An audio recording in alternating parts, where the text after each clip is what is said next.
And we are live here on a Wednesday, Stage 5, Castlevania Bloodlines. Let's see if we can get through this. Let's see, I gotta get my password. For those of you who haven't checked out Bloodlines, old school games. Now, did not use. I remember PlayStation around this time was using those little memory cards, but Genesis, I guess, was not using them. So this was one of those games that had you keep a password and write it down, and then basically use it to get you back to your safe spot.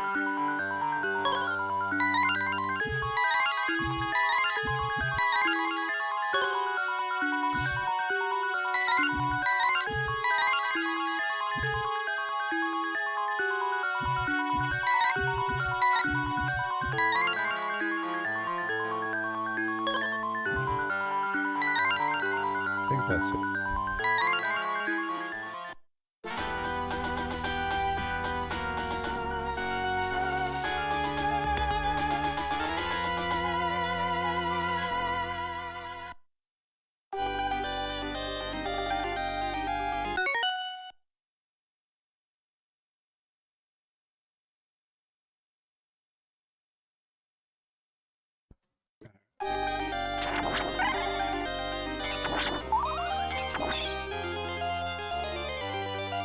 We got through the beginning part on the last stream. This was pretty hard, so let's see how we do this time.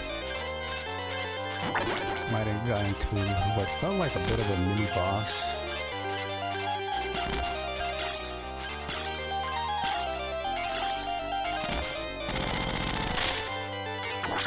And a staircase from hell.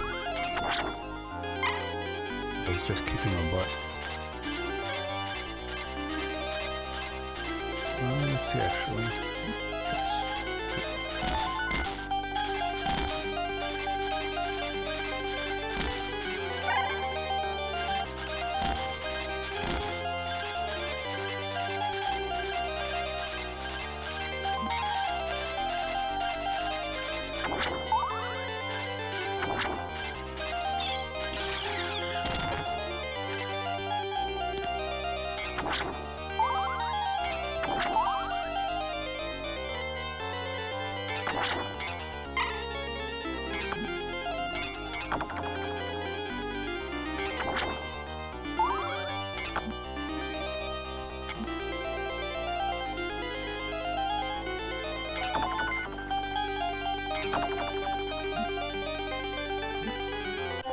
God damn it.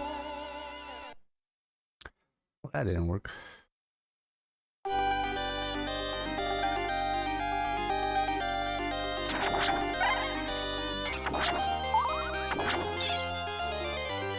Alright, let's see here.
Damn, son. Wow.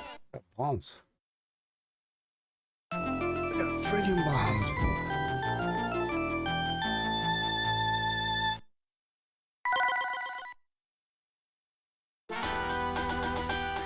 Did better on the last one. I didn't even get to that staircase.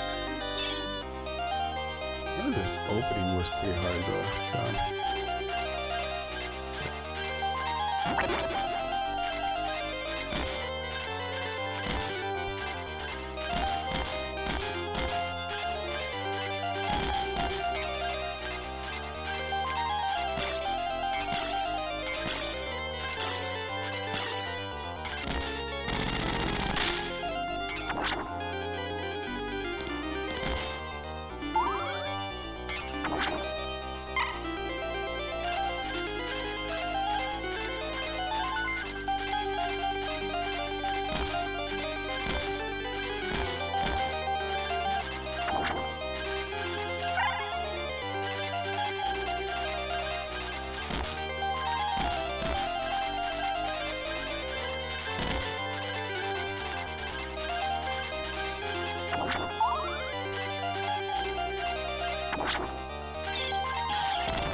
Kevlar, what's going on, man? You think you're beating this tonight? One more level? I hope so, man. We started at a good time.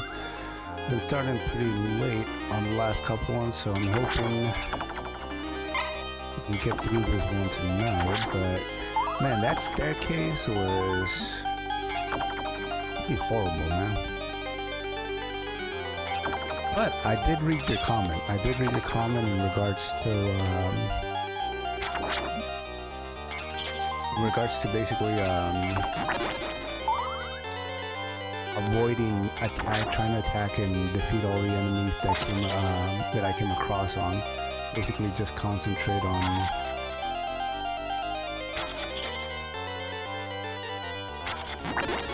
getting up those stairs. And I think that would be helpful. Let's see here. I didn't even hit him. You bastard, get up here.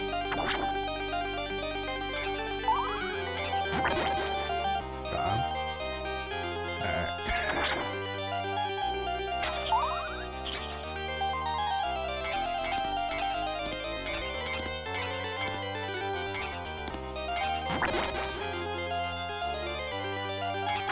No, I gotta stay as far away as needed. This area sucked too. Oh man.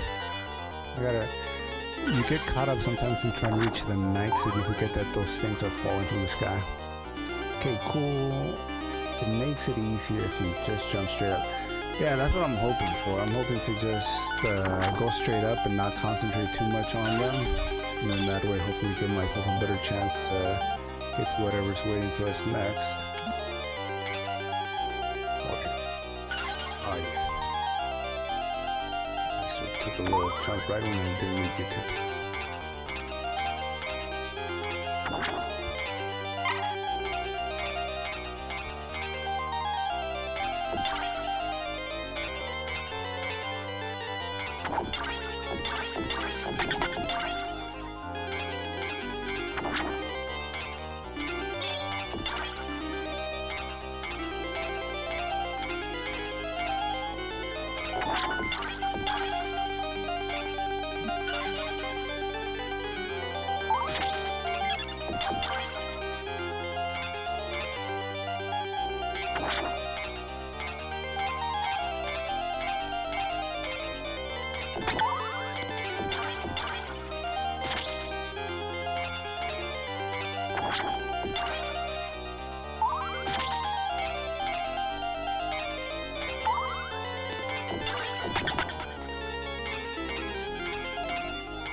had full health, I think I could have passed this guy.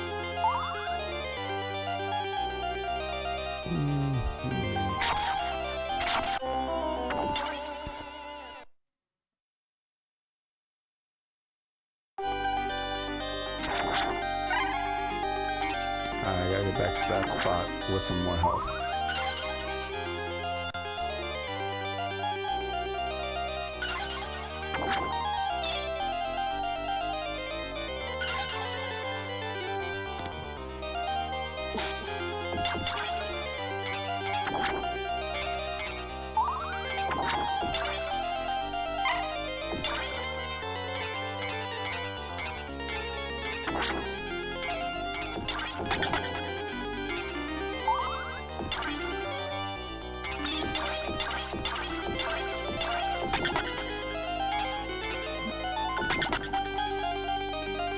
Finally, that thing works at night.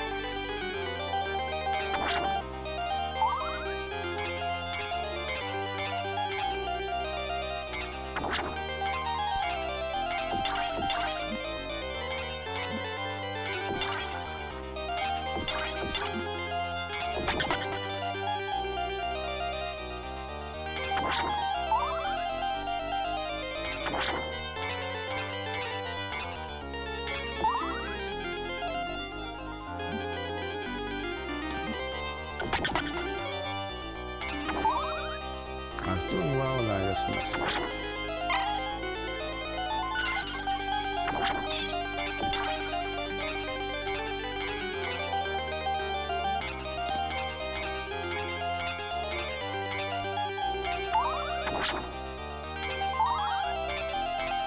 Please stop moving back.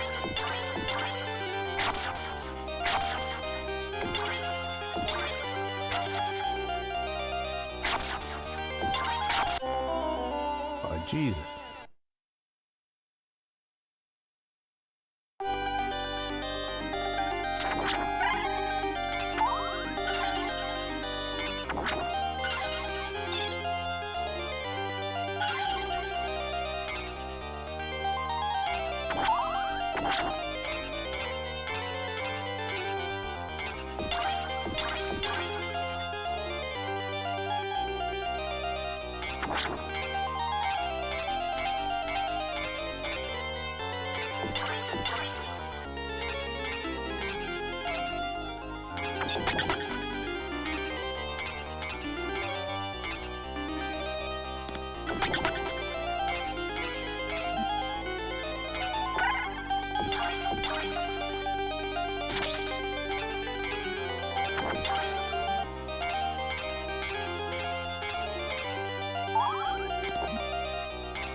I don't know how far I'm getting with that sloppy gameplay. That wasn't even the level being tough. That was more me. For some reason, I think I felt like I was already close to where that night was going to be, and I kind of like chilled out a bit and started keeping an eye on everything, which you really should not do in this game.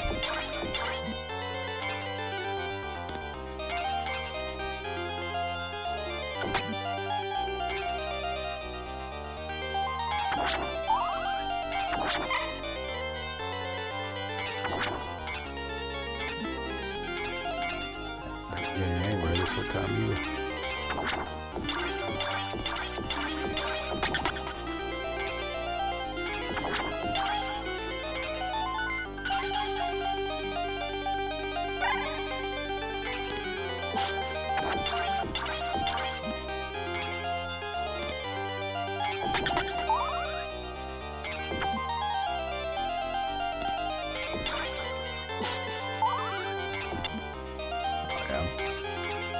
Kill before I even reach this guy.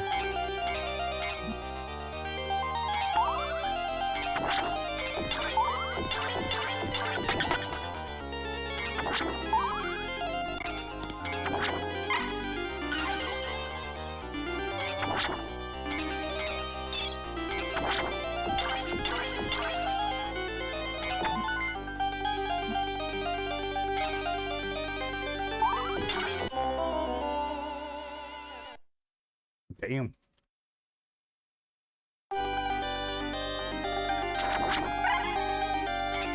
I gotta have patience. I gotta take it slow.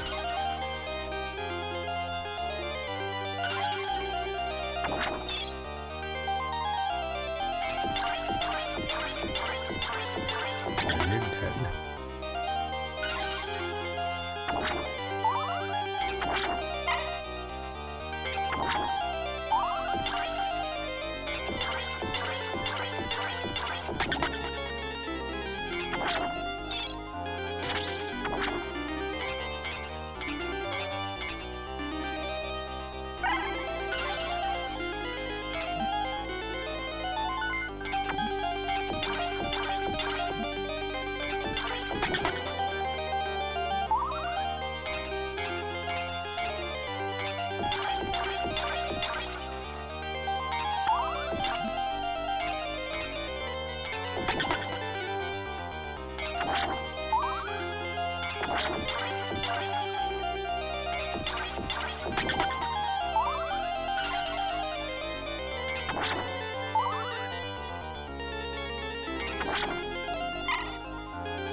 I'm out of here. Like, I don't need to kill those guys.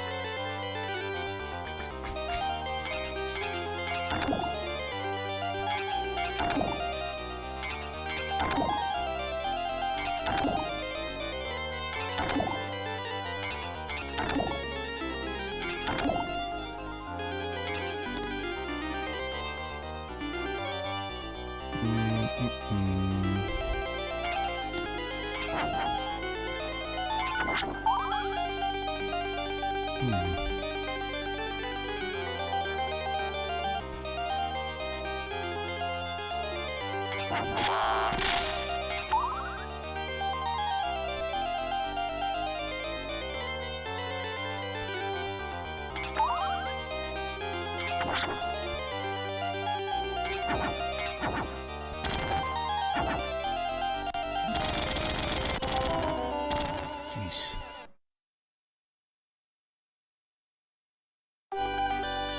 Alright, at least we're here.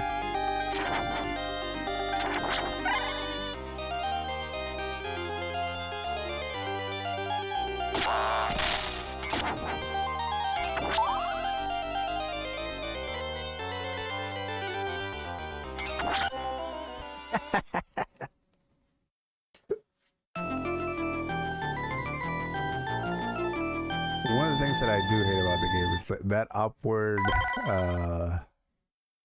swing is not 100% reliable.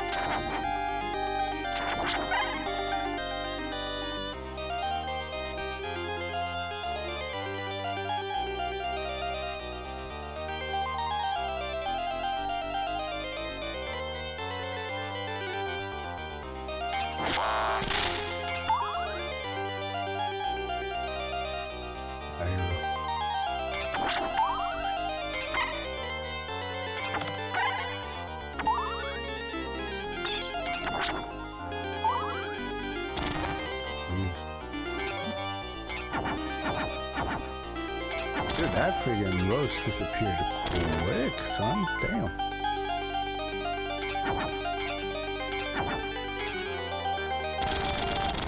Yeah, let me, ooh yeah, heck yeah. Get that one. Damn, you took it right back.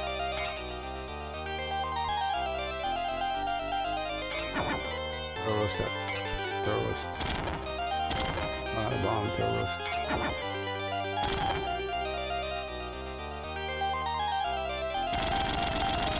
Roast.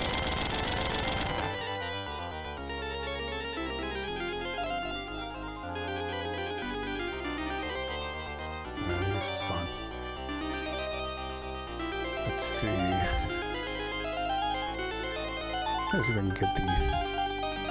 Seems like you can keep on swinging, but it's pretty hard. Like the timing on it.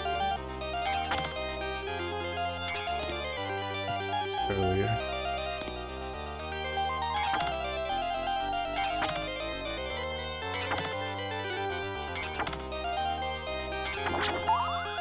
Oh, get there. What was that? I don't know what that was. What was that? I guess I just kept going. Maybe something just wipes out the enemies? Yeah.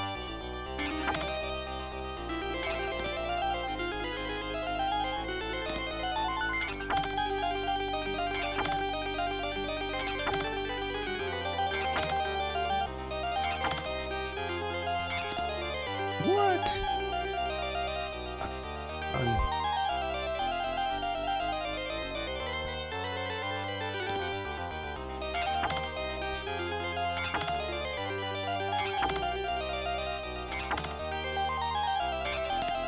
Oh man, okay, I'm out of here then.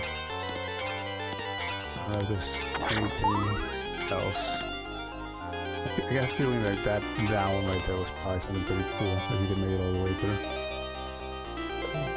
Alright, let's keep heading back here.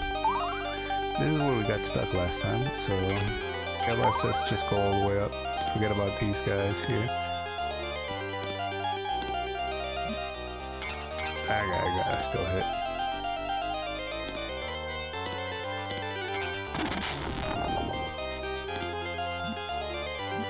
Jeez.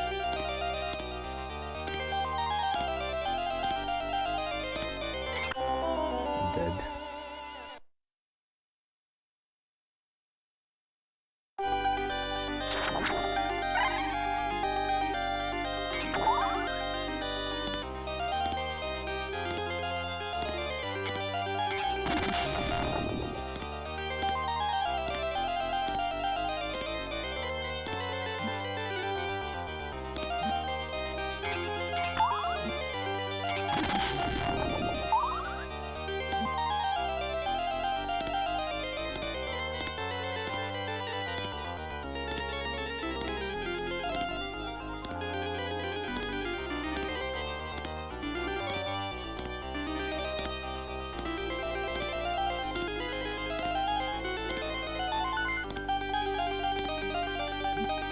Oh, jeez. Let's let this guy come back.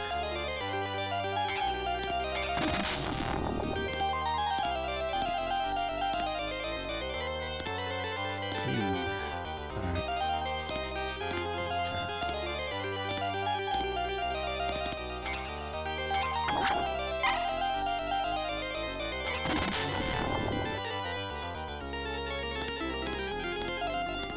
Come on, no.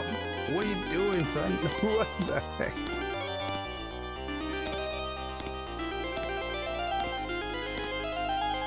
You're like right there.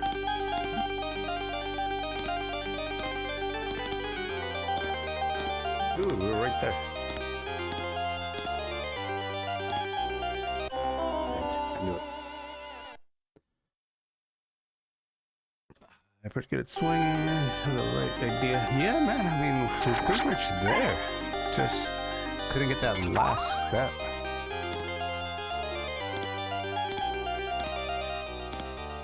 Do you know if that last item at the end, it's anything worth actually making that swing all the way to the wall? Not gonna get me.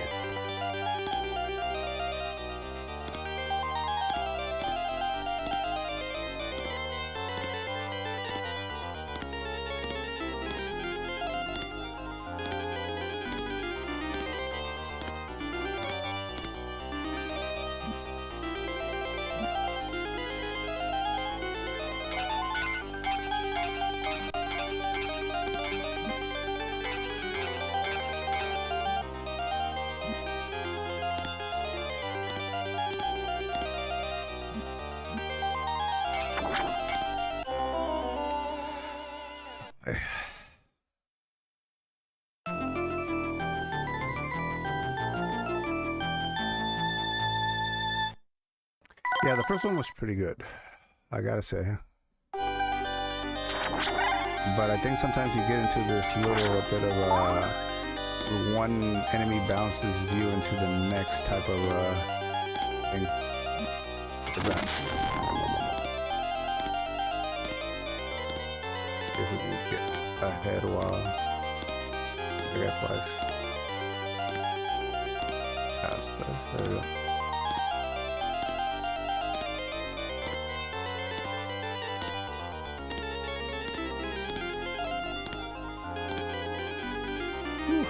Alright. I'm not gonna get it this time. Don't do that, dude. Get up there. Get up there. Don't worry about that guy. Over there. Just need to get over there. Dude, we're right there. Look at that. There we go. Ooh, sweet. Alright. Peace, man.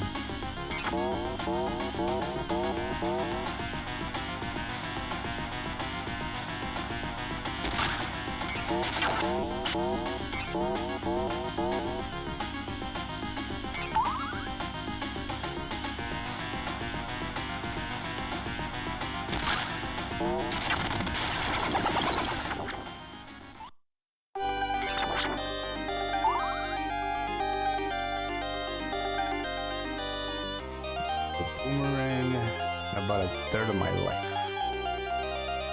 Let's see what happens.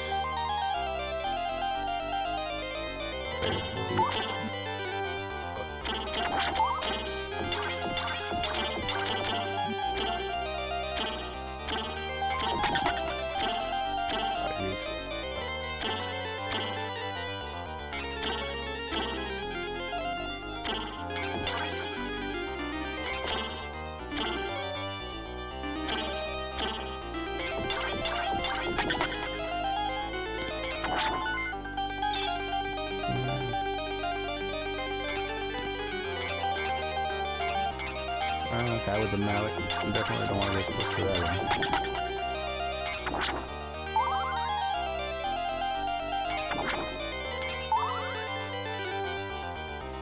Take it from over here.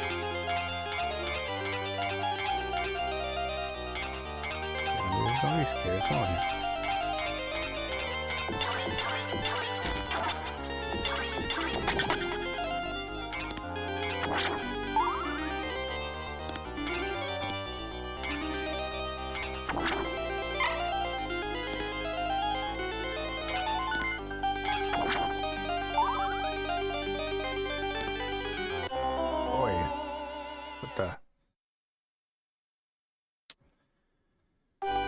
He threw a speedster at me.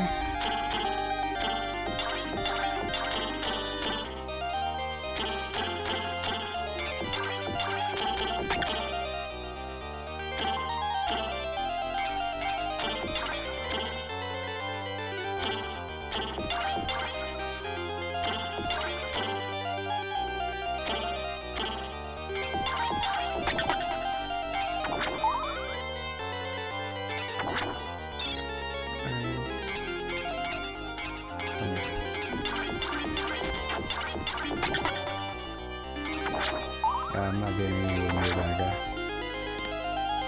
That guy looks like one of those one-hit kills.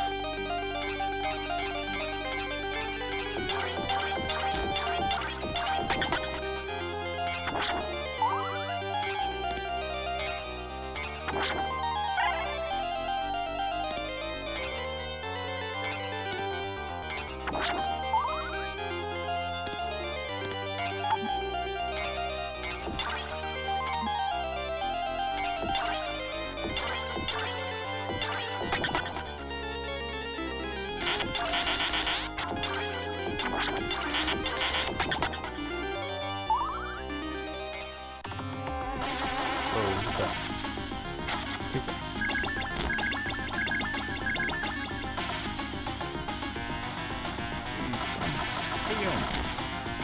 What am I trying to hit? I'm not hitting there. Oh, wait, what? You can move. The pillar? The pillar, son? The pillar. Dang. The pillar while all that stuff's jumping at you. It's gonna be tough. Oh, yeah, and send you all the way back.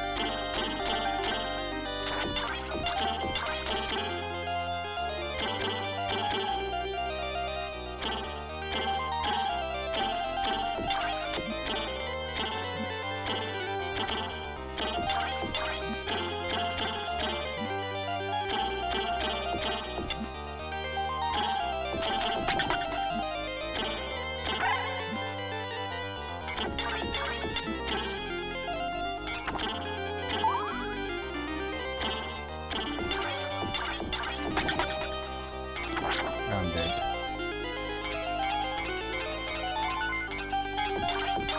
Attack when the face is gone. Yeah, basically when the pillar appears, you gotta get that pillar. It looks like you feel the impact when the pillar is there. Otherwise, even if you knock the energy beams, it doesn't look like he takes any type of damage on hitting the light beams. I would think you'd want to take some of those out because it looks like you can take them out. You would want to take them out because of the fact that otherwise they're flying around hitting you.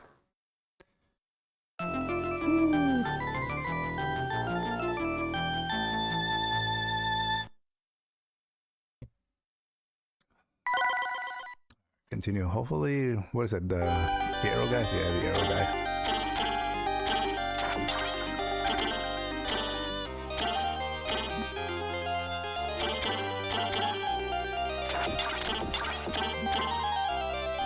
I should have known better. It's like 2 hits and get in there.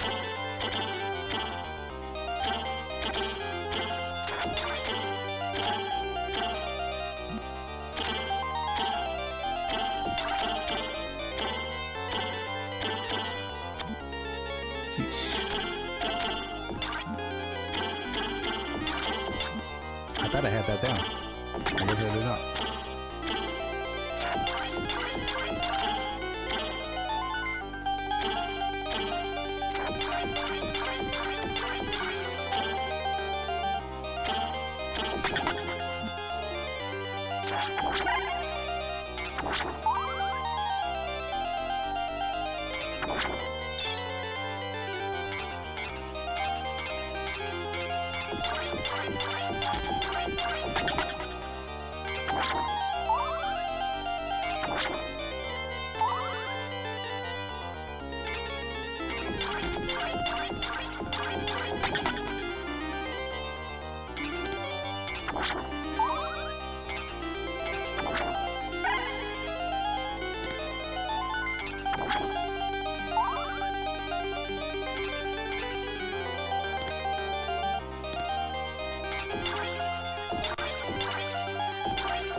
Damn, son.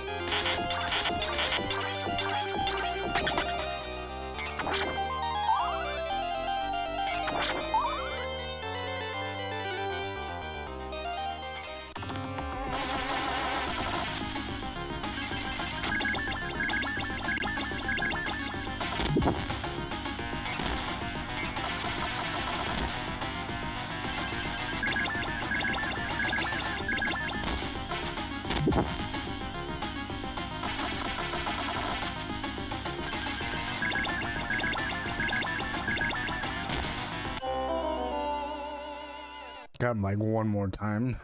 I gotta find whatever the pattern is. I am not getting it. Pillar is target. Yep. No, I agree with that. I got shot way too quickly with that second arrow.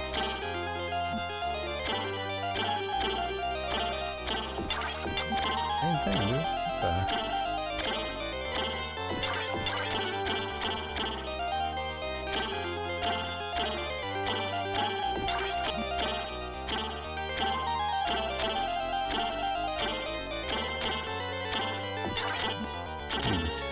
Found it.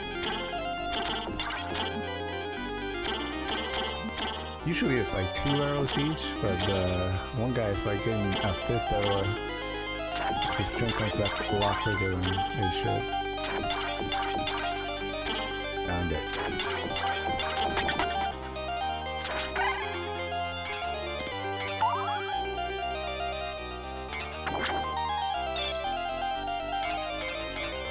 Can this guy get me here?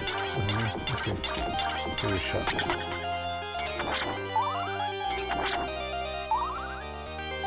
Let's see if we can get him there. Let's get him now.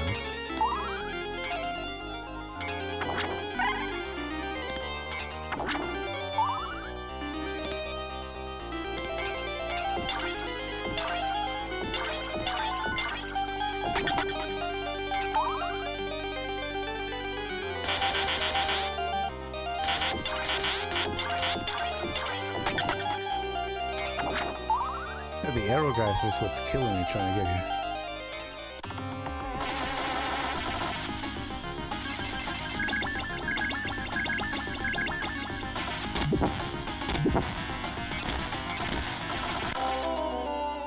Alright, that was kind of better.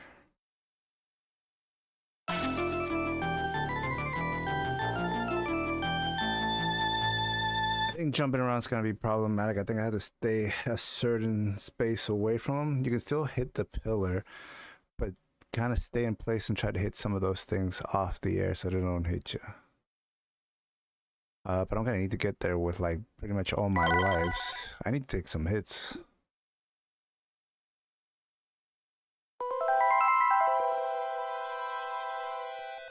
That's my password here.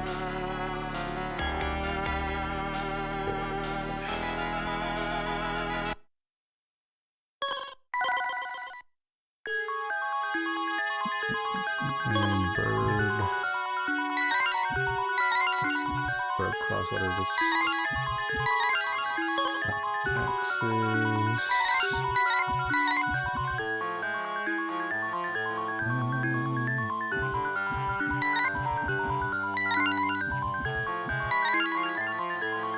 One lone.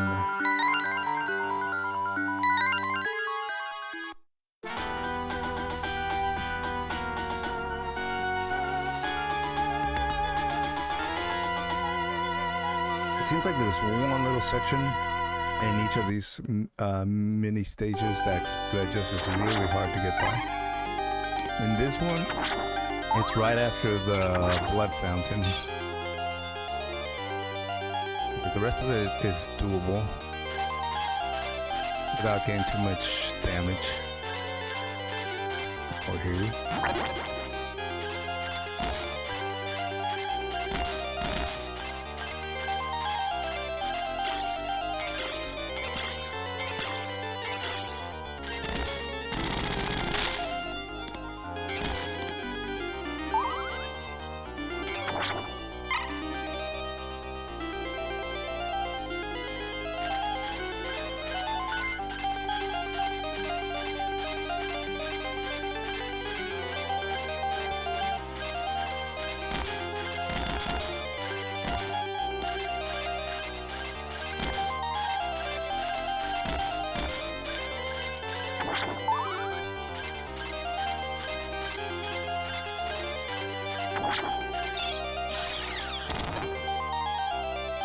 Here we go. This is the tough part.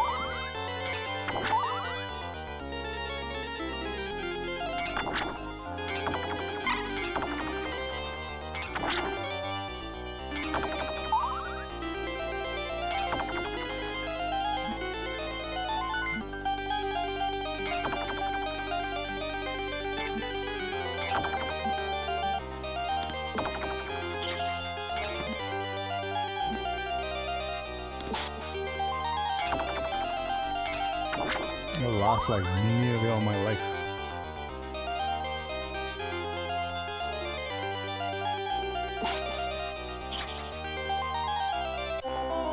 Dude, that got me? How in the heck?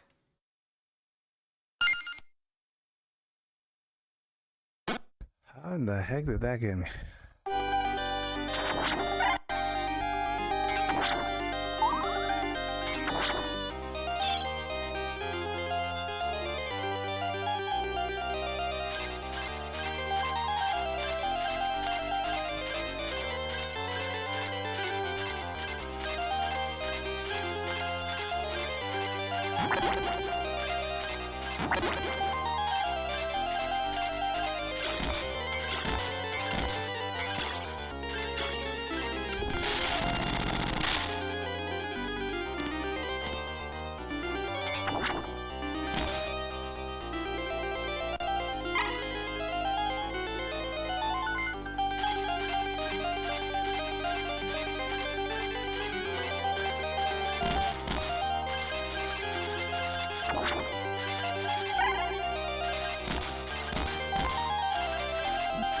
Oh, jeez.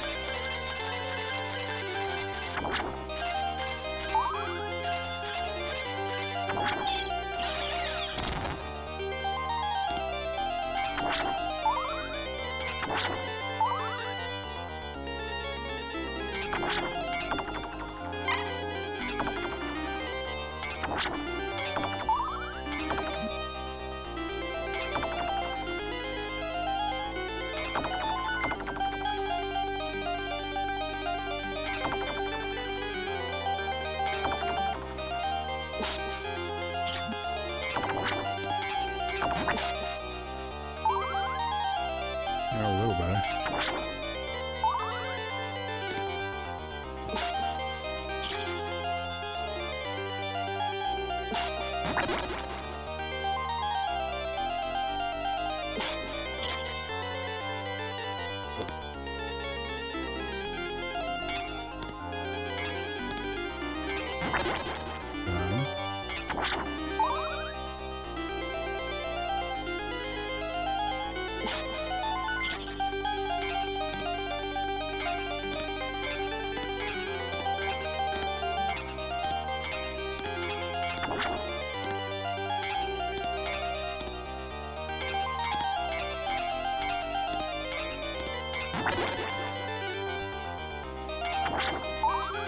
Alright, there we go. One down. And this section, it's getting to the night at the end. And one night just sucks. Not like we did last time. If he gets past us, I'm just running away from the fight. We don't need to beat him.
I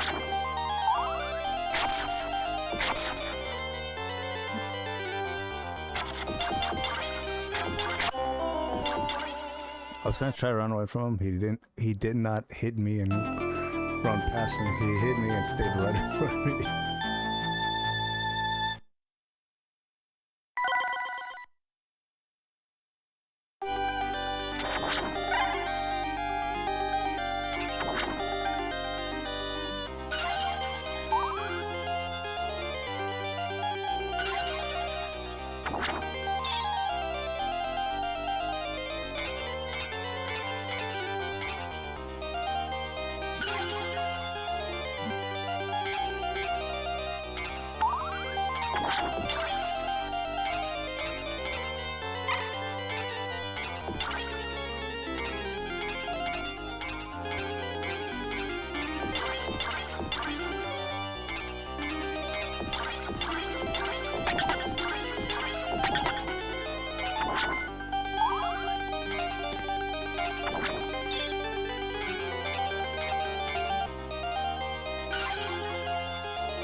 I shouldn't have kept on trying it. He kept running back.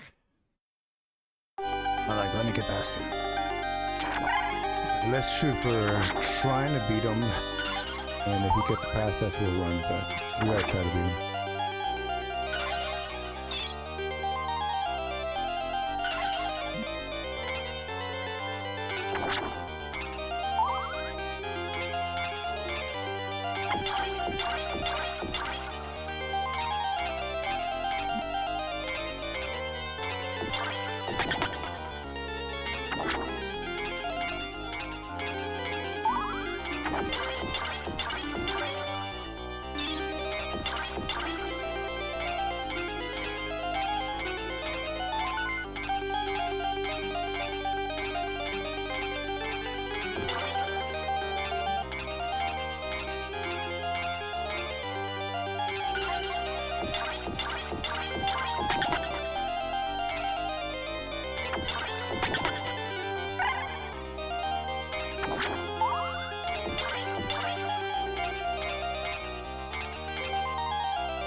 Whew.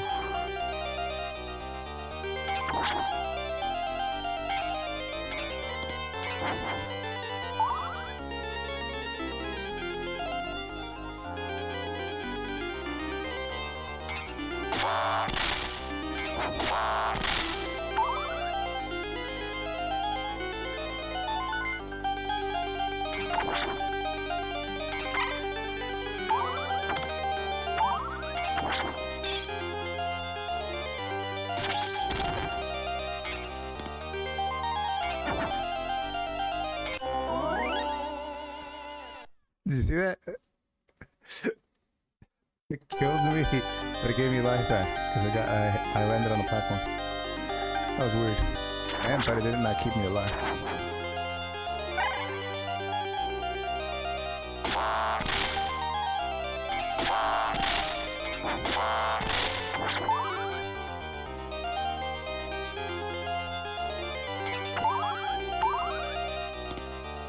Let's take them hot.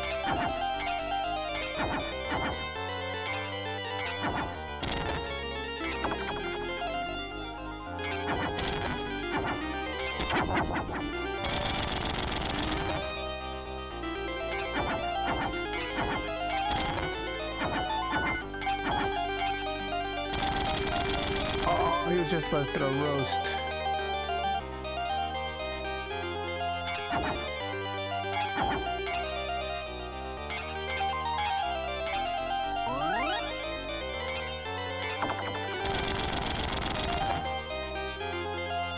He rammed it right into his own bomb. Yeah, they ganged up on me, man.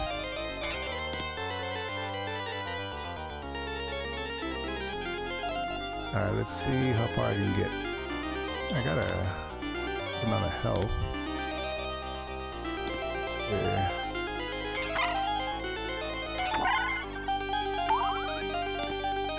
That looked pretty good. That looked like a good jump.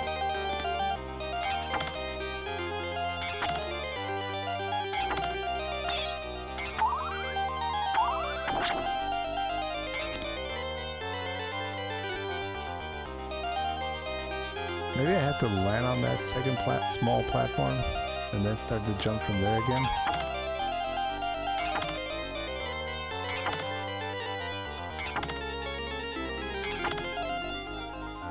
Nope.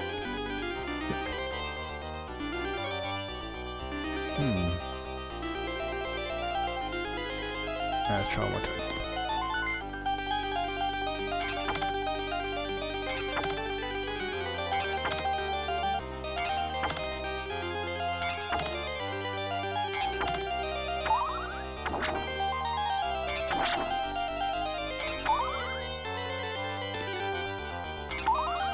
It's just another whatever loophole that is, or whatever this. We're not missing anything. We did the whole jump.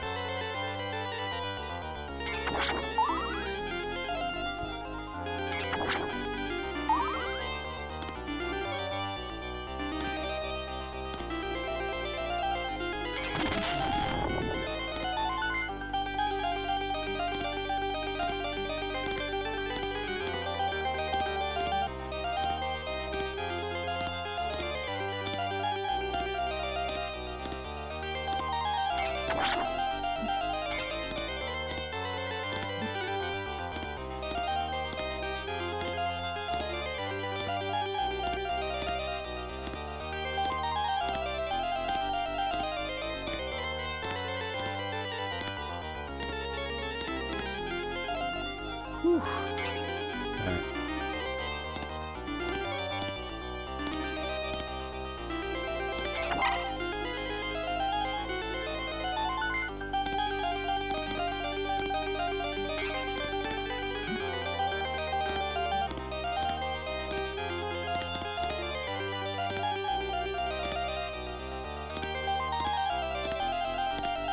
I felt like I was right friggin' there. Sweet.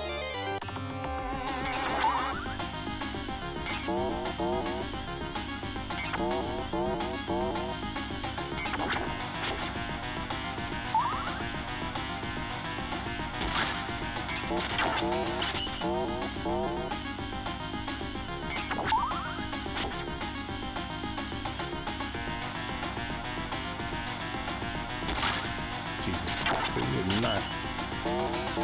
you're not hitting me.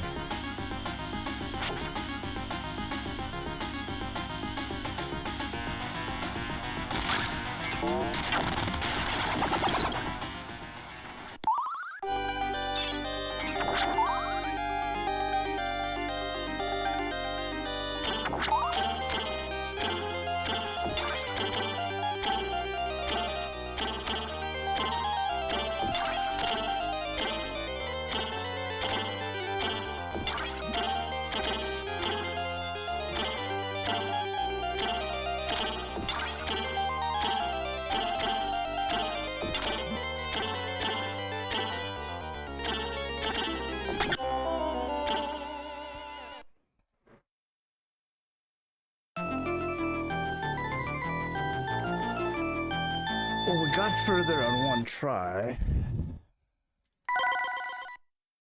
We're pretty close to the boss battle right here.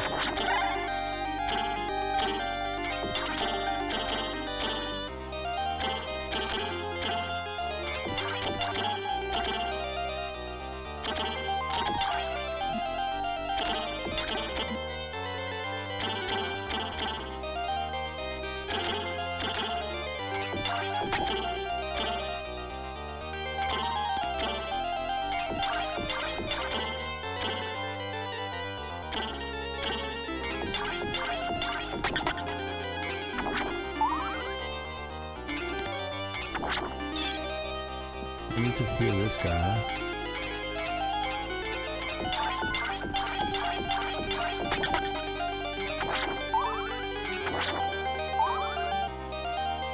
Come here.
Got nowhere.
You can't just hit the pillar straight on. I think you have to have it at an angle.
Oh, you can get me. I think he could. I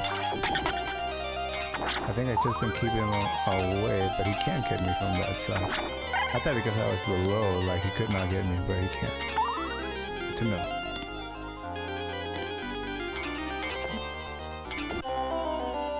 Ah, dang.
Yeah, as long as you can keep them at bay, then you're fine.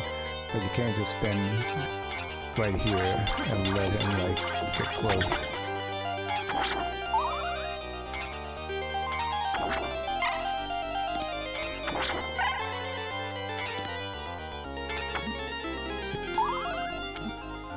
Alright, we're dead.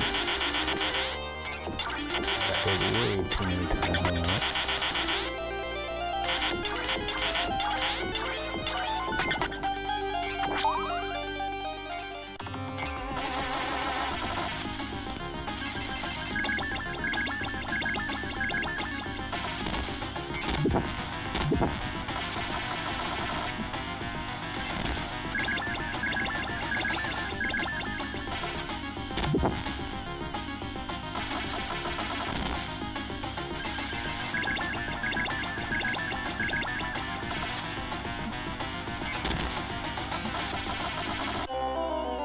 Ooh, that's just half life. So it is at an angle. You gotta try to get them at an angle. Alright guys, it's 12. We'll tackle this again. Give me about, usually about 12 o'clock I take a quick 5-10 minute break. Come back, hit this again. I gotta refill. I gotta get a ice and a Coke. But I'll see you guys back here in about 5-10 minutes. I'm gonna just pause this for a bit. I'll see you guys in a bit. Let's keep on tackling this. I think I got it. But I need to get to the boss or whatever. It might be the boss with more life. So let's see what we can do.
Alright guys, let's jump back into this.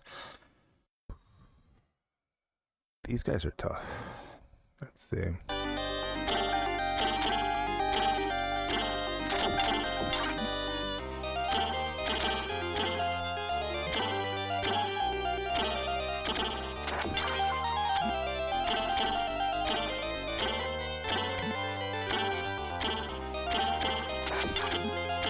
Yeah, I'm getting murdered here.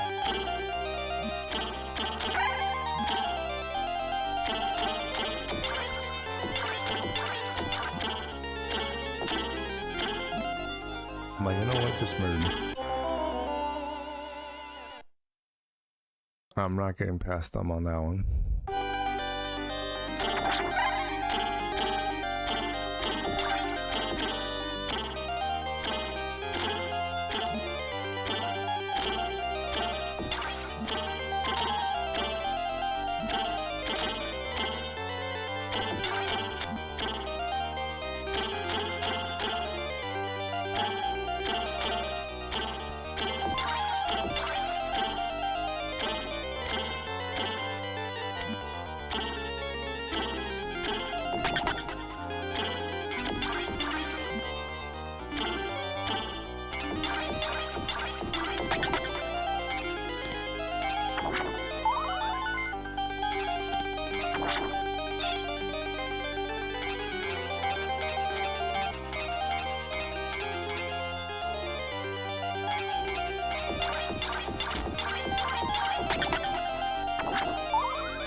I didn't even hit him once.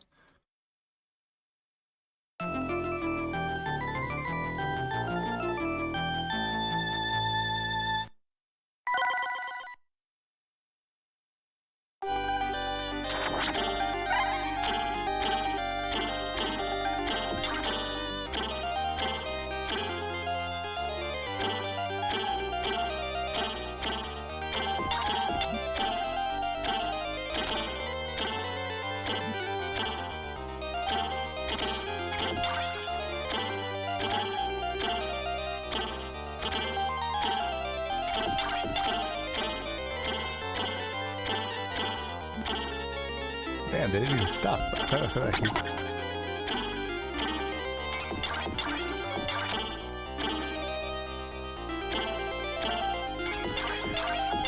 I feel like sometimes they have a pattern of about 4, maybe 5, and sometimes they just keep going.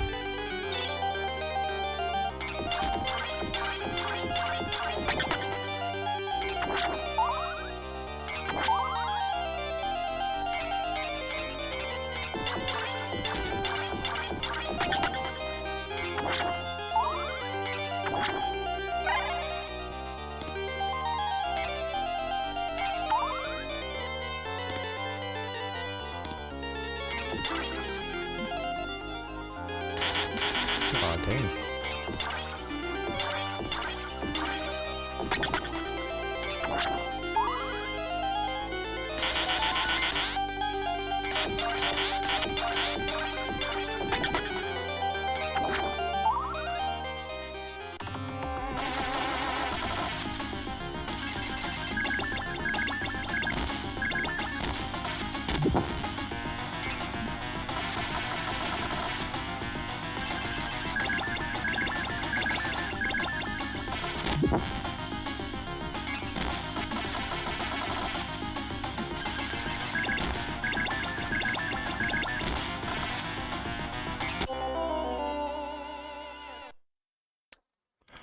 Got a few hits in, but still not getting the pattern of knocking down those energy blasts.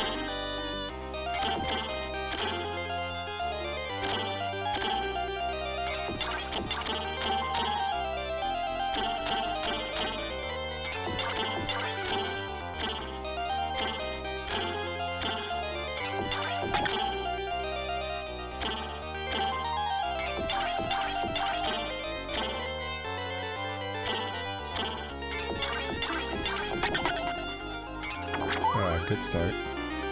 They actually behaved in their regular pattern, about 4 hits.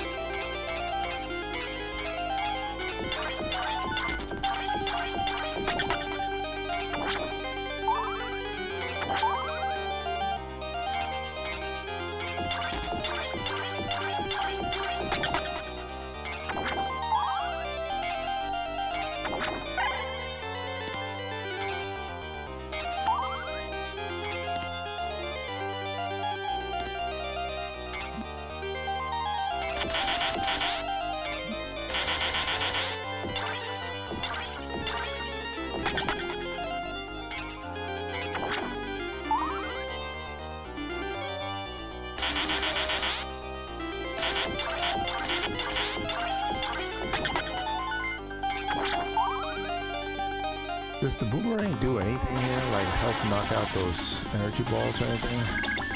I feel like it doesn't.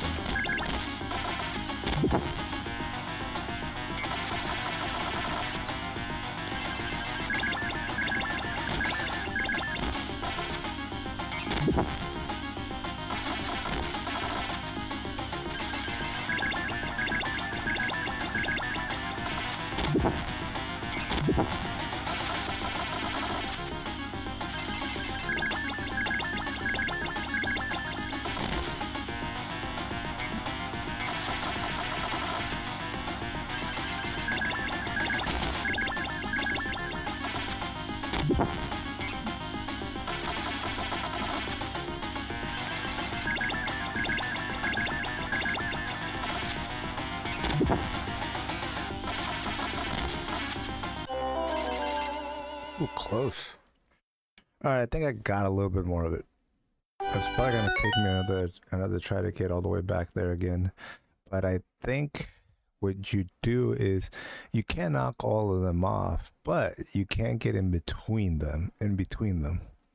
So the pattern is to avoid them and get your hits in, which is easier said than done because there's a lot of them flying around, but it's a lot easier than trying to chase hitting them off. If you can get a chance at hitting a few, then go for it. But for the most part, it seems get your hits in and avoid them. Much better that time. Yep.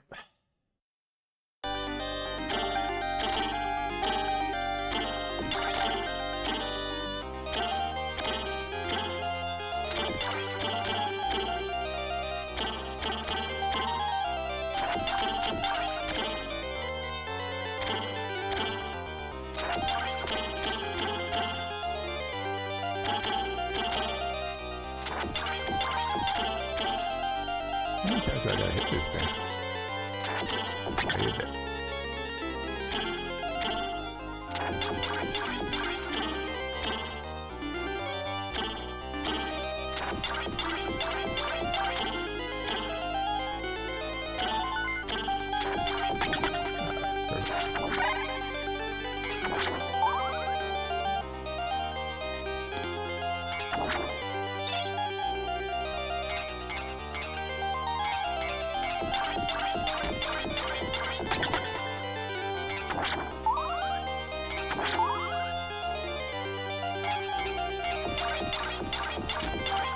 Perfect.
Same. Had more life, but just couldn't get it done. Did about the same. Got him to about less than a third of his life. Oh, got one more. All right.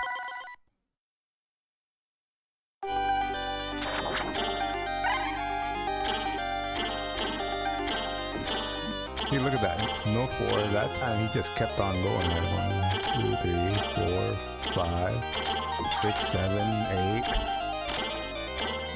It don't matter. This guy's just going at it.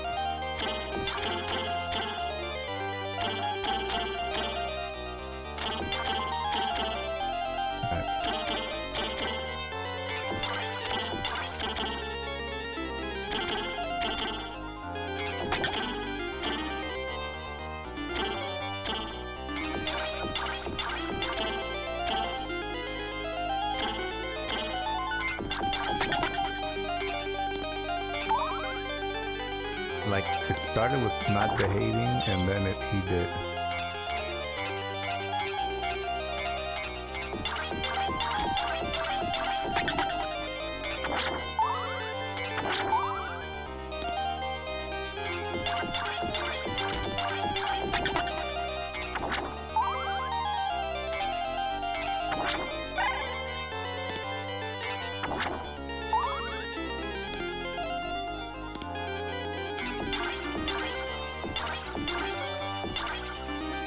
Sheesh.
What was that, like 8? You never stopped like it.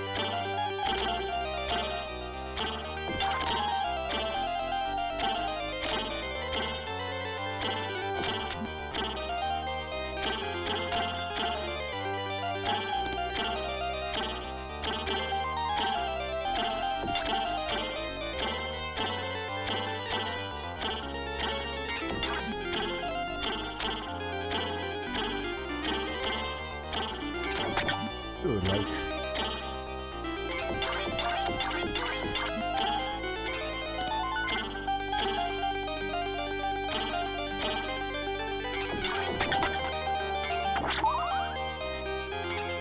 like I said, if he doesn't behave and do his regular pattern, it just becomes really hard. Like, there's no stopping between the arrows.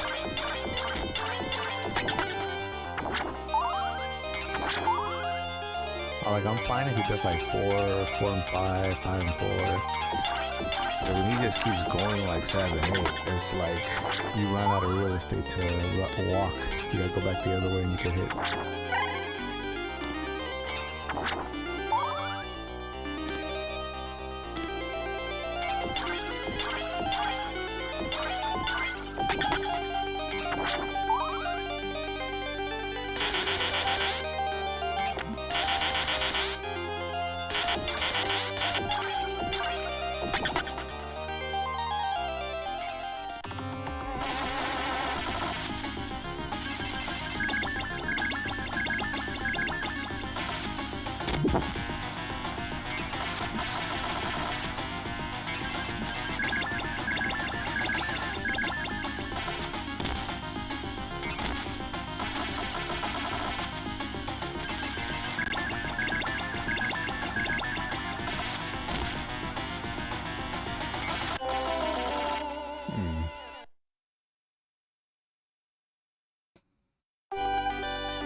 Alright, that's an opportunity.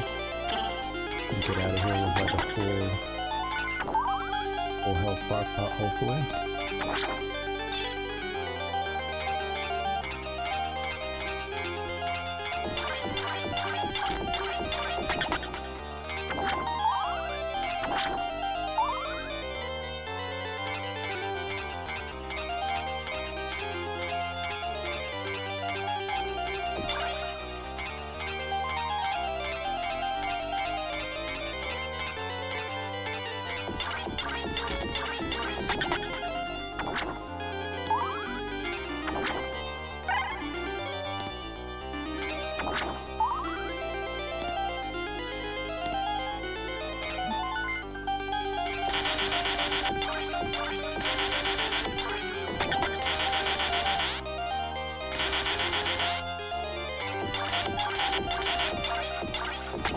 Alright, not a full health bar, but pretty close.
Alright, I picked up the... Oh crap, that's not the final, huh? Picked up the rhythm. You can actually escape getting hit, being on the right side, and just repeating that loop over and over again. And I was getting hit by the one hitting me from behind, but you can slide over a little bit closer to the pillar. You're almost touching the light that's coming directly down. pad, you don't, and then you just hit the pillar, jumping straight up, and you avoid. Even though it looks like the pillar from behind you still gets you, it doesn't. That's pretty cool. All right, let's see. Oh no. Boy, stage 5.8. All right.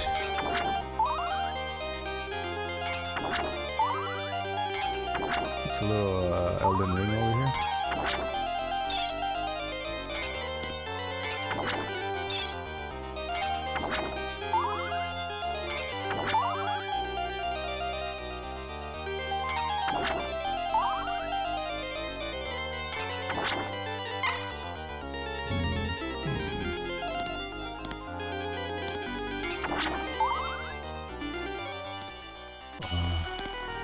What the heck is that?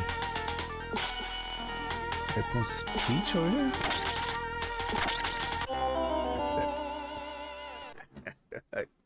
I'm like, I have no health. Do I continue? Or do I don't think I do. Then that was it.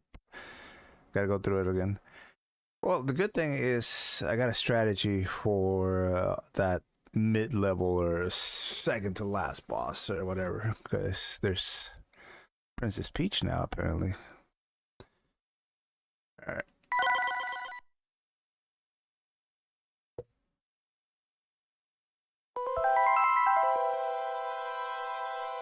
Let me bring this right here.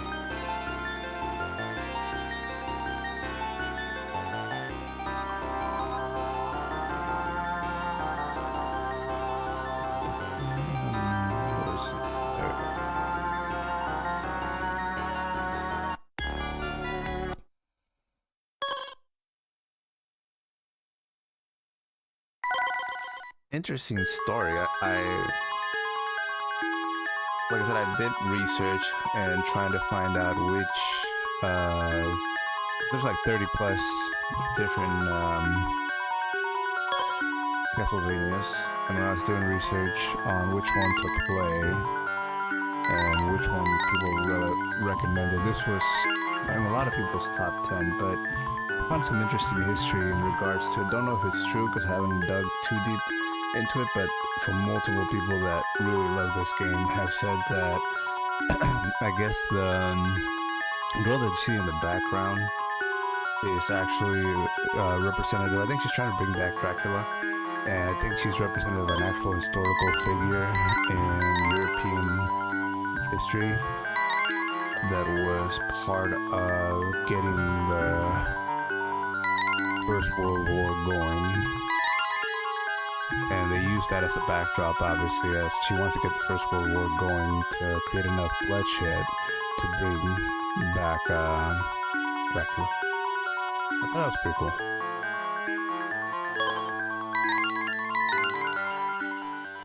I have to look into it to know that it's completely right. Something Bartlett. And then I also heard that the main character that I'm using is supposed to be a descendant from Bram Stoker's Dracula, the vampire hunter there. A Quincy Marston or something like that. Quincy Marston or whatever this guy's like. Marston? And apparently they tied it to Bram Stoker's Dracula. Combining both the origins of Bram Stoker's Dracula and the vampire hunters in Castlevania. Belmonts. Again, I'll have to do more digging to find out whether all of that is true, but I thought it was pretty neat.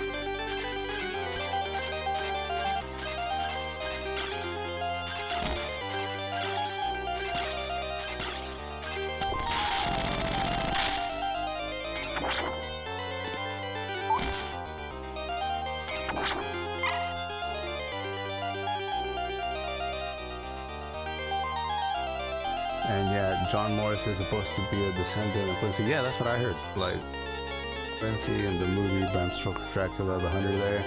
So they tied him to them, and in a way kind of made the Morrisons and the Belmonts almost a pretty similar bloodline, I guess. This does take place during First World War, and she's supposed to be Lady Bathory. Yeah, something like that. Like one of the key figures that I guess helped set off the First World War. Which again, I think it's pretty neat when like game writers. I think Kojima in the Metal Gear is really good at taking real world events and using them in his storylines. Again, not that you have to do it, but it's really cool when a writer does and does it effectively.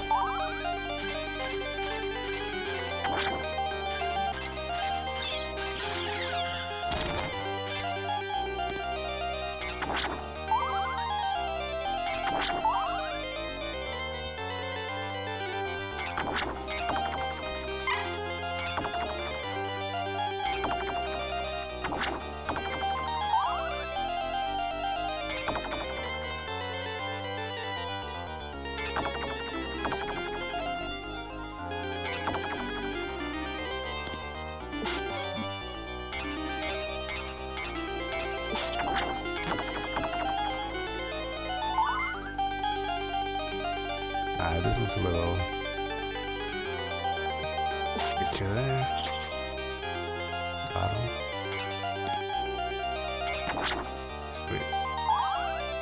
He didn't get a chance to throw his bone at me. Got him. Oh, he got me.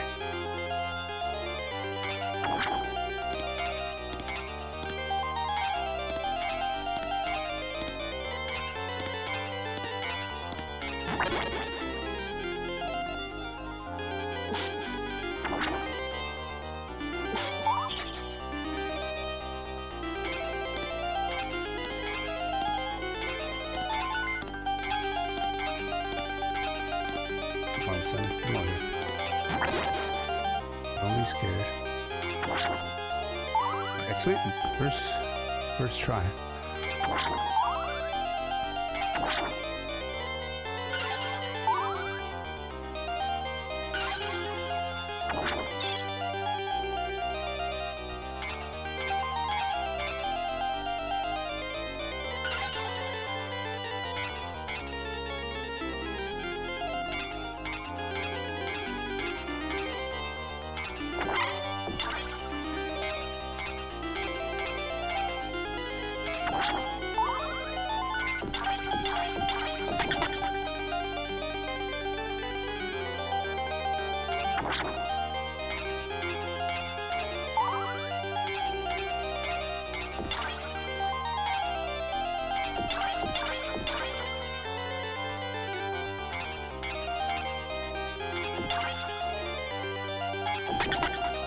Got him.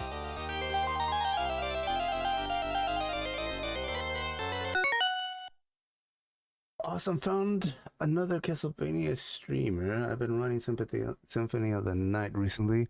You know, that's kind of what got me to like go back and try these out. Again, I like watching different YouTube videos to kind of get ideas on different video games to kind of like play and what have you, what people are enjoying out there. And one of the ones that just kind of struck me pretty odd was that, again, this is such a huge library, Castlevanias, and the fact that before I started streaming, I have really only played seriously Symphony, and that was it. It's the only one that I actually stuck with. Saw it all the way through the end, did the inverted castle, all that stuff. I think I played back in the day 4 Super Castlevania, but I don't think I gave it an opportunity really to breathe. I want to say I tried it, I got maybe somewhere a third into it, and then it just kind of gave up on it. So again, just surprised that there was 30 plus games in the library, and I only given one an opportunity to actually play. So did the research, and again, there's so many games that do appear in people's top 10, but there's also such a wide variety on people's top 10. Like, a lot of people have Symphony of the Night number one, a lot. But then again, there's also a gigantic sum almost equal to Symphony of the Night on Aria of Sorrow. That just love that game way more than Symphony of the Night, and they stand by it. Then again, third, I would say a lot of people have Portrait of Ruin, which is, like you said, the sequel to this one, as their top game. And then there's another portion that have Rondo. And I can kind of see an argument being made for any of them, to be honest. Am I gonna make it? Damn, son, look at me.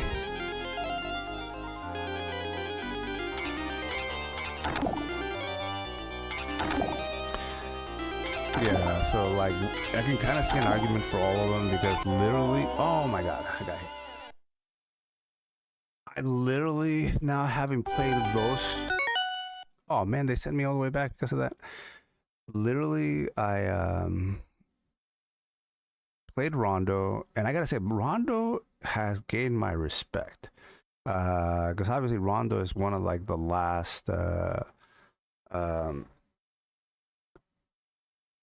what do you call it, like true like side scrolling Metroidvanias before they went into Metroidvanias. It was Castlevania before the Metroidvania, after Symphony of the Night.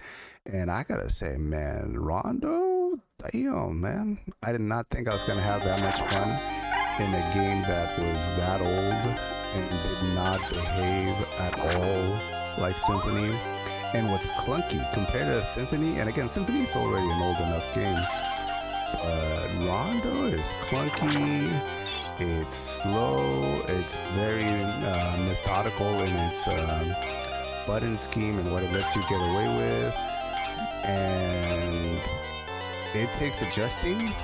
It takes an adjustment period. But once you do, once you get familiar with what it wants you to do and how it wants you to play the game, you are locked. I was locked in. I was like, okay, you got an awesome music score, which is freaking awesome. I think that version of Vampire Killer is probably my favorite. I mean, Vampire Killer's in a few other games that I've played, but I gotta say the Vampire Killer in that game hits hard. That little like old school arcade version, I guess, of that arcade Vampire Killer is what really like drove it home for me. Let's go on, these guys. And like I said, once you lock in on the button scheme, the stiffness of it, and you adjust to how it wants you to play it, it becomes pretty awesome. Like, you can get through some of the levels fairly quickly, some more than others. Obviously, that pirate ship is still one that like I said, one thing that I hate about these games, and that game combined, and it's probably still the most annoying enemy to this day. I hate Fleamen and I hate the birds, and they combine the birds and the Fleamen into one of the most annoying enemies in like all of gaming. I mean, such an old game, and it feels like those freaking Fleamen on birds have AI that's better than some of the AI available in some of the games now. It's so annoying. They fly around, they fly back, they get in front of you. They literally are just there to annoy you and bug you and toss you off and like just make it all around annoying. Again, but I went off on a tangent there, but yeah, Rondo, awesome game, top to bottom, great gameplay, great story, prequel to Symphony of the Night. Richter's got to be one of the best designed Belmonts, good powers on him, great controllability, great supers for him. And again, just tough enemies, tough levels, a little variety of everything, and then the fact that they threw in an extra player for you to play, like a bit of an easy mode with Maria, being able to I think Maria, for me, what Maria showed me was like almost like the game developers going like, hey, we know Richter's stiff, we know Richter's slow and very confined, but this is the gameplay. This is not because we're lacking in the ability to make a faster game and a more controllable character. This is how we wanted you to play the game. And Maria just kind of shows that off because she's got a slide, she's got a double jump, she moves around at a quicker speed. Like, her speed compared to everybody else in the game is pretty devastating. So again, just the game developers kind of going about their business and saying like, hey man, this is our choice. We're not Richter doesn't behave this way because of limitations in the system or limitations in our ability to program the game in a certain way. He behaves that slow and that stiff because that's the way we want him to be. And I think there was something really, really cool about that.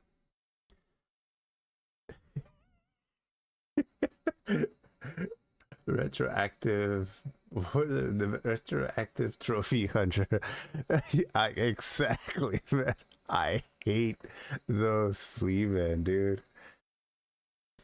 So freaking annoying. Old school Vanias prior to Symphony of the Night are hardcore. You know what? One of the things that I have to say is I don't think it's just the Castlevania. I mean, obviously, yes, there's a harder element, and I think like a lot of that is spoken by a lot of other games, and the fact like that you had like Elden Ring and Dark Souls come into huge praise after when Elden Ring hit, and it hit hard.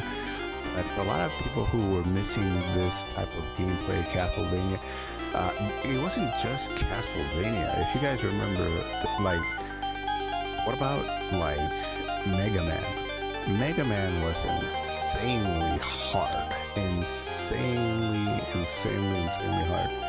And I don't like it. Almost like it didn't need to be that hard, but they made it that hard. So you had games like that. It wasn't just Castlevania was one of the mainstays, but yeah, you had Mega Man right there, being like super tough, and yeah, just being one of those games that is just like very tough for people to play. A lot of people have memories of how hard some of those games were. I was another person that I loved the Metroid, not the Mega Man games, but it's just like they were tough, almost to the point where you almost felt like, man, these are needlessly tough. You almost get to that point. So, and there was others too. I mean, Mega Man, Castlevania. There's another one that I have in my mind that there's a lot of them, but I'm like, there's one other one that I remember from. Oh, damn. Throw me a piece of meat. Throw me. Come on. No, not a skeleton guy. Killed himself and me. There was one more. What was it? Like old school tough. What was it? Trying to think.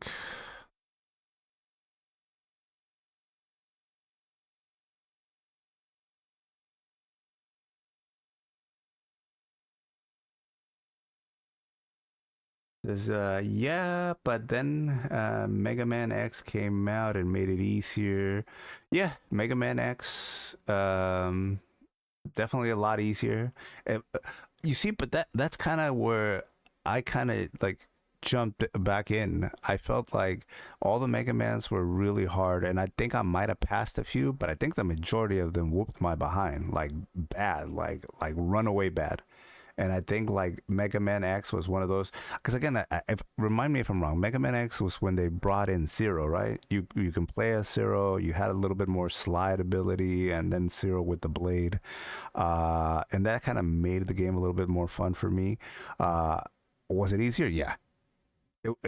But again, I think for me, it's like there's got to be a nice little balance of super toughness with controllability.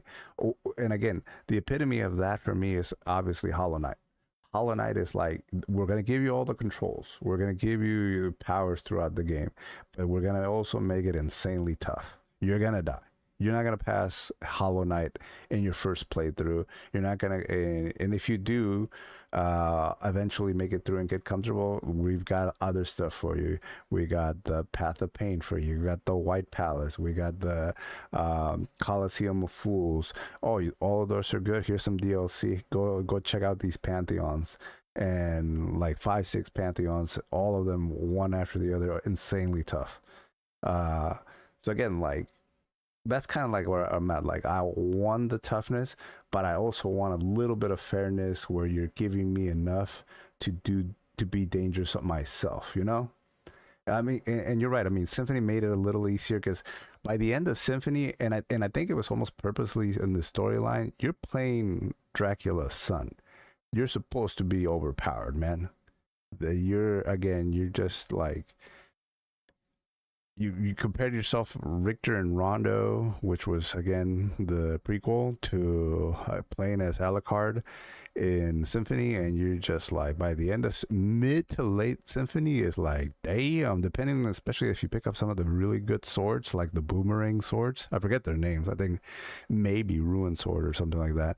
But once you pick up that game is over. You annihilate everything. Nothing's dangerous to you. The flower ladies that come out, nope, I can kill you from afar in a couple of hits. Nothing is like touching you at that point. Heaven Sword, there's a couple of them. I think there's a Ruin Sword that I really like, and then there's the Heaven Sword as well. One of them was kind of quick. I want to say maybe it was the Heaven Sword from the Flying Knights. That one is pretty cool.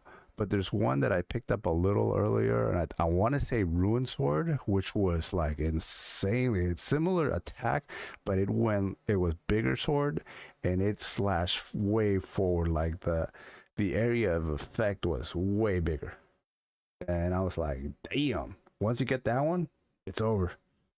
The game's ruined. And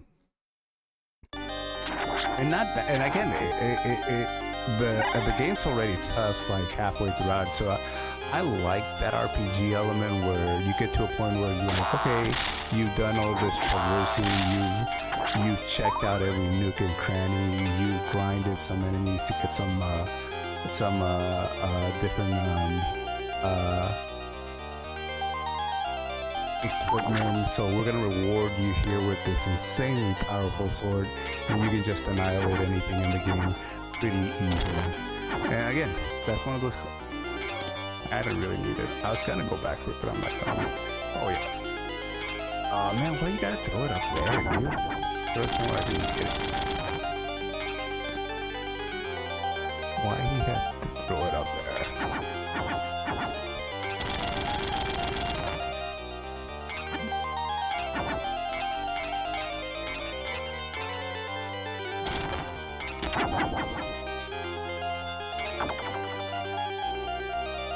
Alright, I need a piece of roast over here.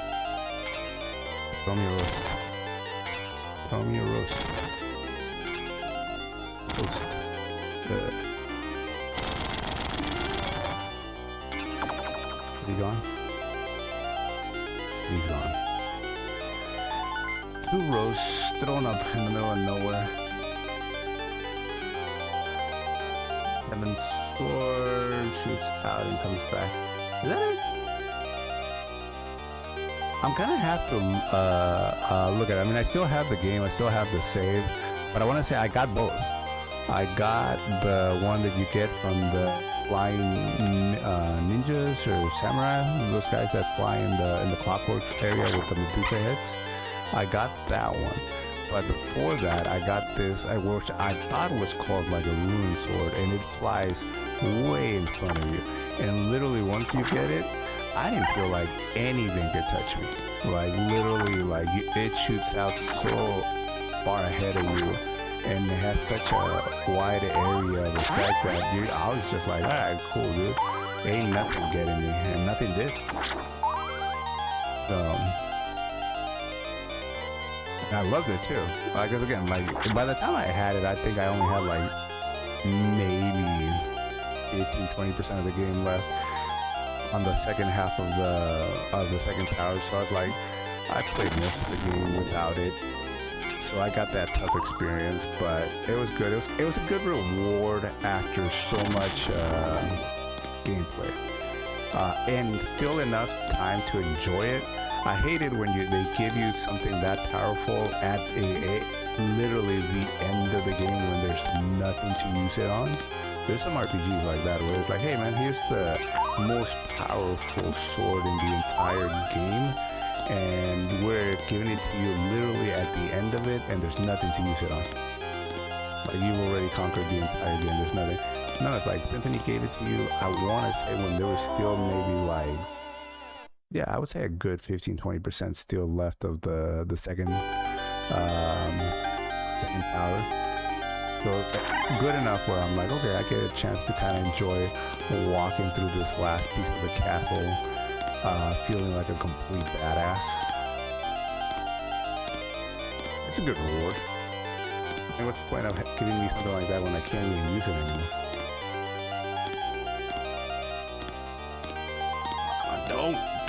Don't shoot there.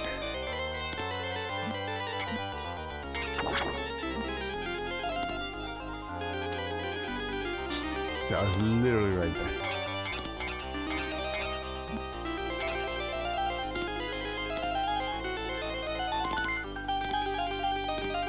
Now let's see if I can make.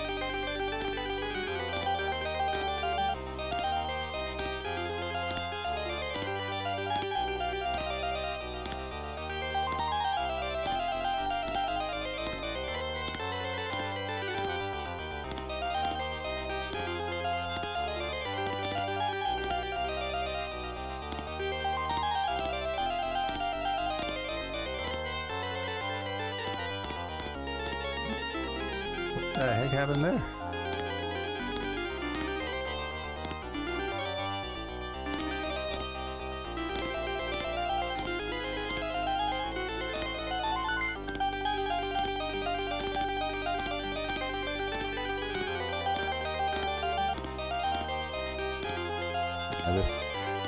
It's not wanting me to get to the top.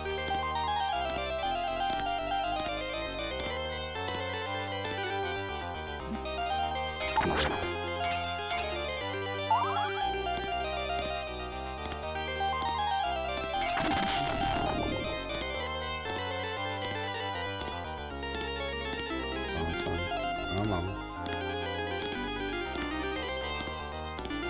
No, dude, what's...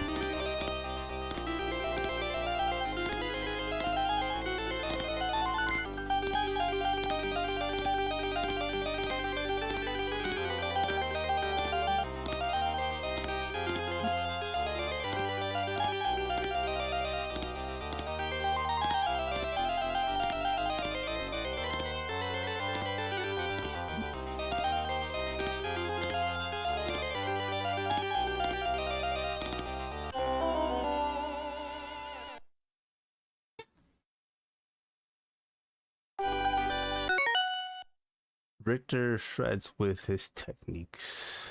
Richter's pretty awesome, man. I don't have nothing bad to say about Richter. I gotta say, like, Rondo's probably been one of my favorite games.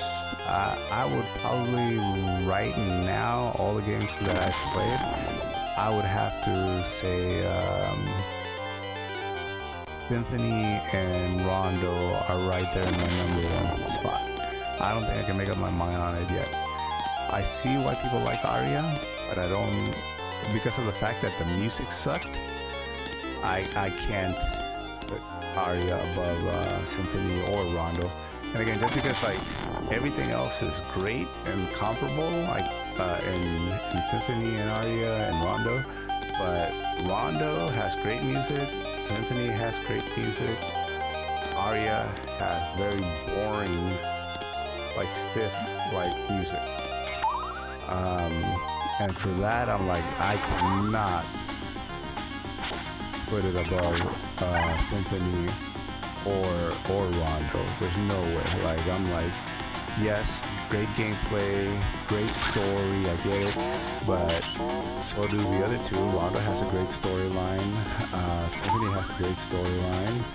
Symphony's got great gameplay. Rondo's got great gameplay. But the one thing where there's lacking is, again, Aria has very, very boring soundtrack in my estimation. I'm like, and for a game whose name is Aria of Sorrow, I'm like, okay, like your music's gotta be pretty good. You came way after Rondo and pretty far after your Symphony, and your music sucks. Your music, like the one thing I'm like, I would not buy that OST. I'm like, that music was trash. And so to me, if the music would have been awesome in that one, then maybe I would place it above. The fact that it wasn't, and it's not close. Like, I don't think like the music is anywhere close to Rondo or Symphony. So for that reason, I cannot put it anywhere near the top or in any type of competition with Symphony and Rondo, because both of those soundtracks are awesome. Both of the gameplays are awesome. Both the storylines are awesome. It's freaking neat that they actually the storylines go into one another. Richter's amazing. The fact that you can unlock Maria's amazing. The inverted castle in Symphony is amazing. The redesign of Alucard, because I've seen what he looks in his first appearance in Curse of Dracula, Castlevania 3, and his initial look was trash. That Symphony of the Night redesign, very regal. Like the gold robes with like almost like this, you can tell like this guy is sophisticated, like old school, like some kind of aristocratic class of some sort. Like, I don't know, there's something cool about it. But the one from 3, yeah, that was pretty dorky look. So it was pretty awesome redesign.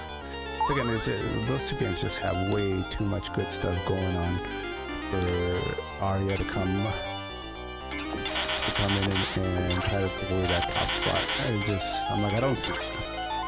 I'm like, but again, everybody has their own opinions. Everybody has their own. Maybe somebody played Aria first, but I don't know how people could debate the music. Though the one thing that, like I said, I can't debate is the music. I do love Aria's story. I do love the gameplay. It's amazing. Graphics are pretty good, but yeah, dude, it's like, come on. There's nothing to debate on that front.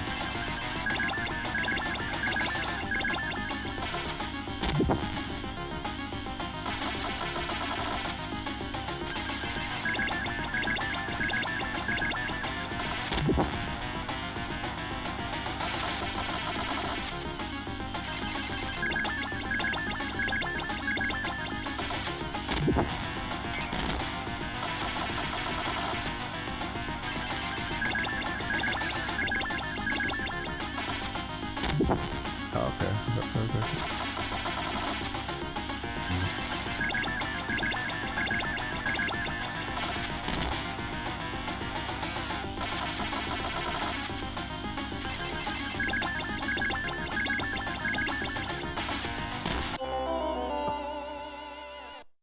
A little bit of a jump forward I gotta do on that one. I had no life and I almost beat that.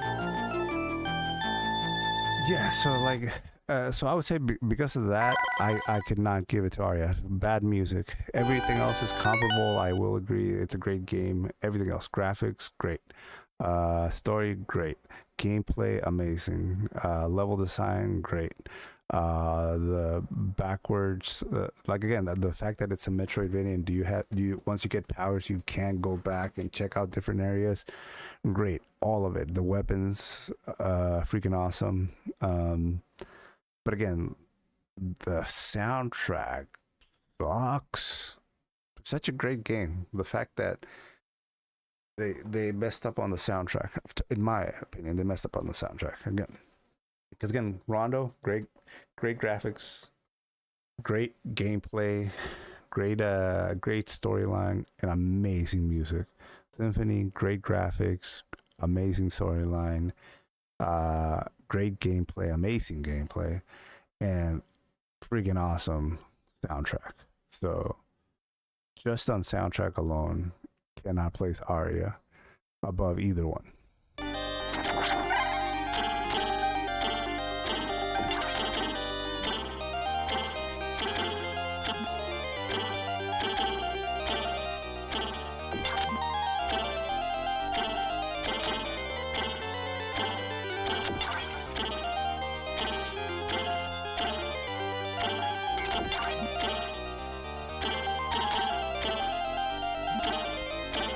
I'm not timing them there.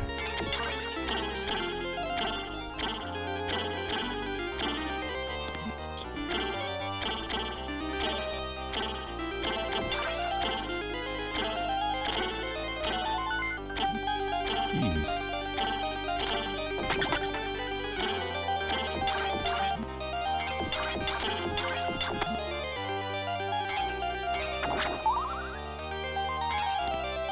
Yeah, I don't think I'm going anywhere on that one. Go ahead and kill me.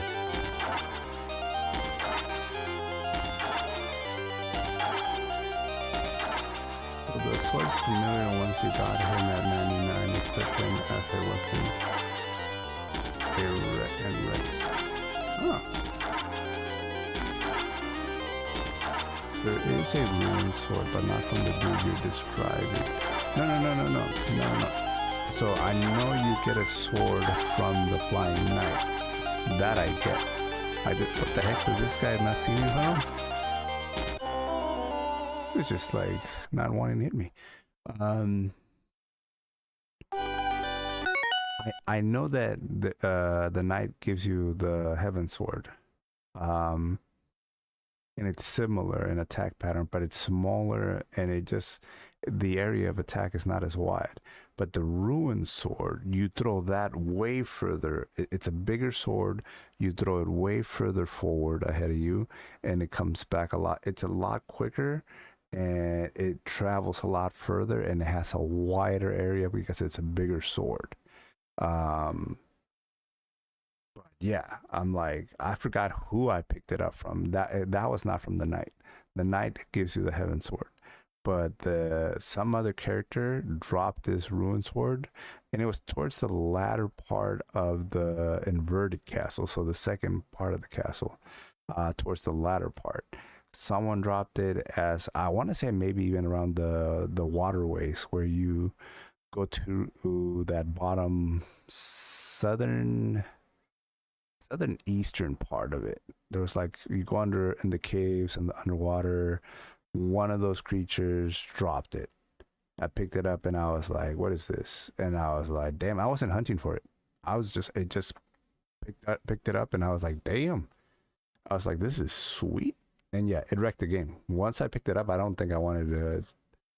There was other swords that you would pick up that would do more damage, but they weren't like boomerangs where you're throwing them ahead of you.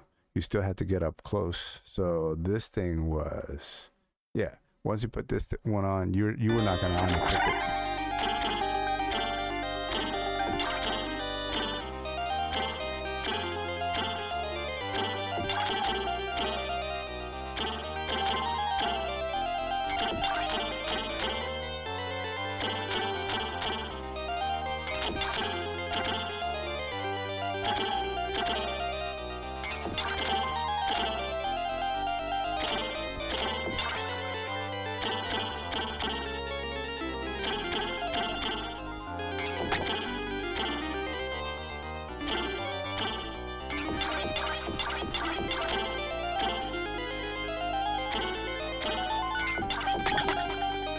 man, when they behave with their regular pattern, like I said, I can do 4, 5. Even if they went 6, I don't think I would care. But sometimes they go like 7, 8 arrows and they don't take a break. I'm like, when am I supposed to be able to like turn around and go back? You're gonna get it.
That wasn't too bad.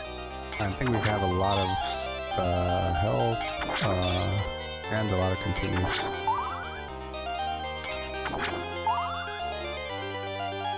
I say the toughest thing in this level is still that freaking stairwell.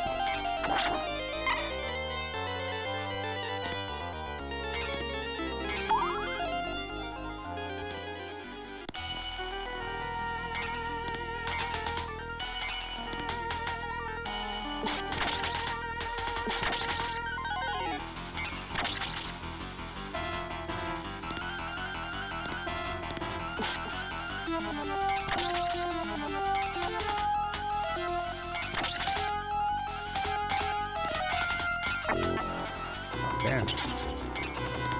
You are no princess. Is that poisonous? Is that the stuff that makes you... not poisonous. But at least they're not throwing me way back. Who the heck knows where?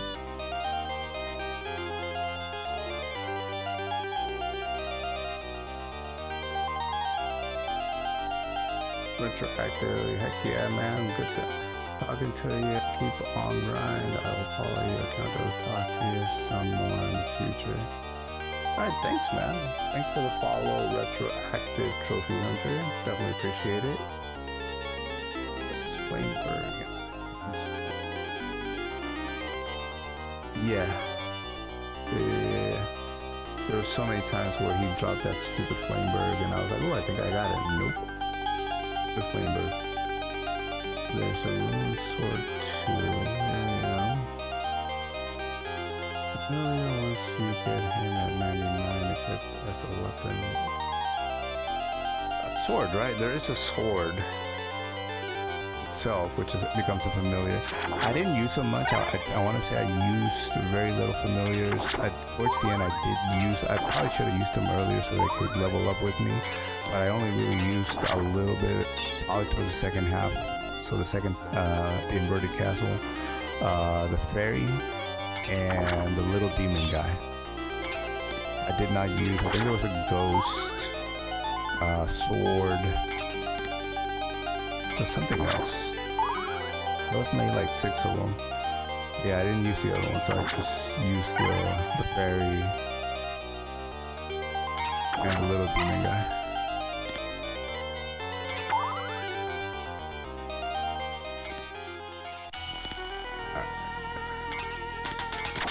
Get you here. Get you again.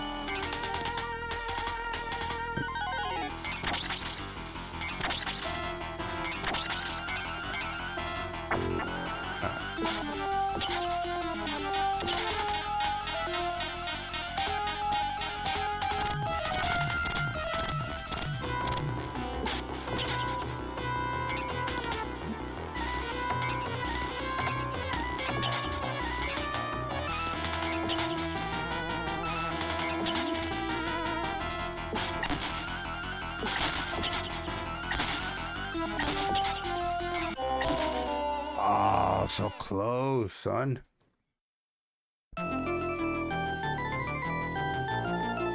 Whew. So close. Good thing I kicked butt in the other stages so I can actually be here and try this one out.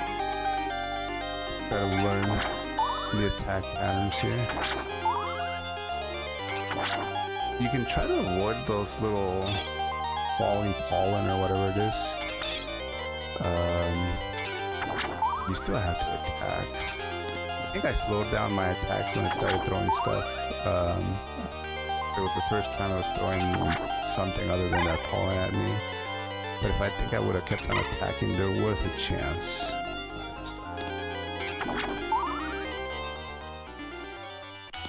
Yeah, there you go. Attack. Attack.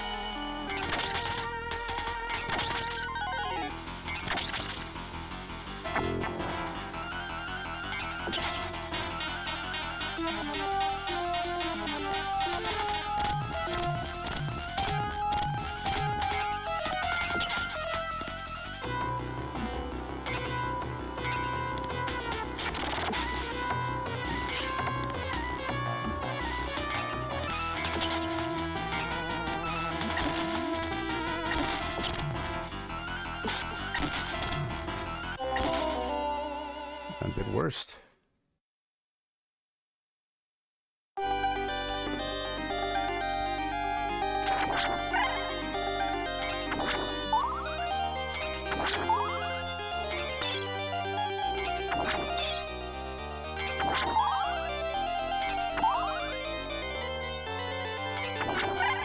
Maybe a little bit more aggressive. Just because I think I did better when I was more aggressive than trying to be safe.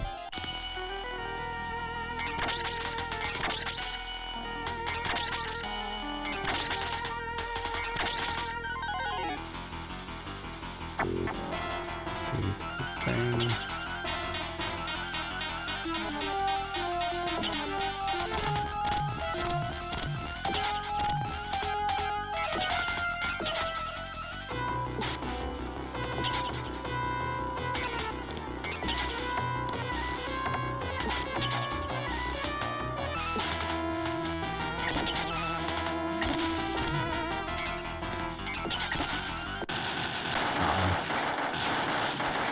Like I said, I felt like trying to avoid them was just a lot harder, and I felt like I was just so close when I was just more aggressive and trying to get to it. So that's why I went that route.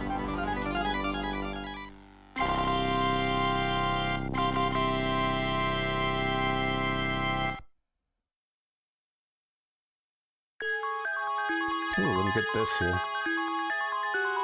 We do have 2 continues.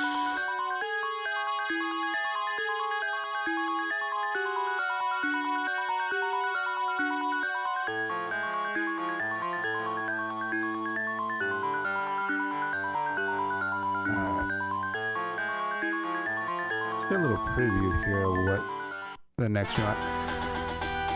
It's already 1:20, so typically it's around this time that we stop. But let's preview what I want to say. We've been told that stage 6 is the last stage, but even if it is, we still have the second player, which is supposed to be the more favorable player, the better choice.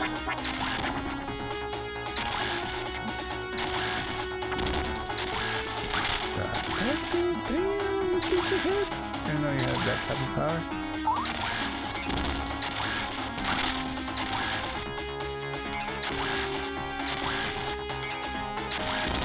Damn, dude.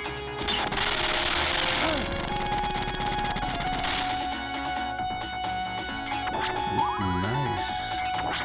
Really cool. Oh, what the? That's funky.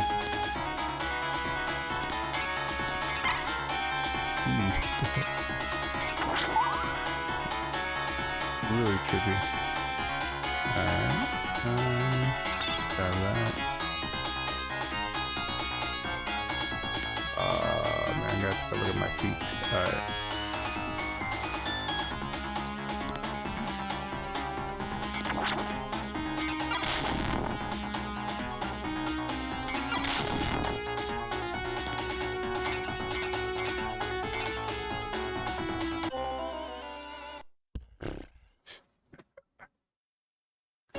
Oh, this is gonna be a pain in the butt stage. You can already tell. I like the design though. You can't hate it. Look at that dripping blood. It's a really weird, like the bottom and middle are in the same plane, and then the top and bottom middle are in the same. Look at that. That's funky. You gotta look at the feet and then jump. With the feet, jump.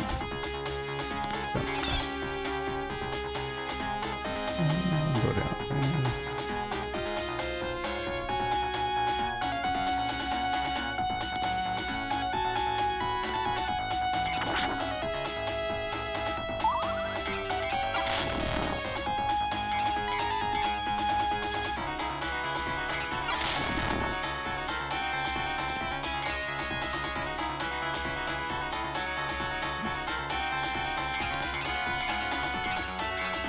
This is where I died.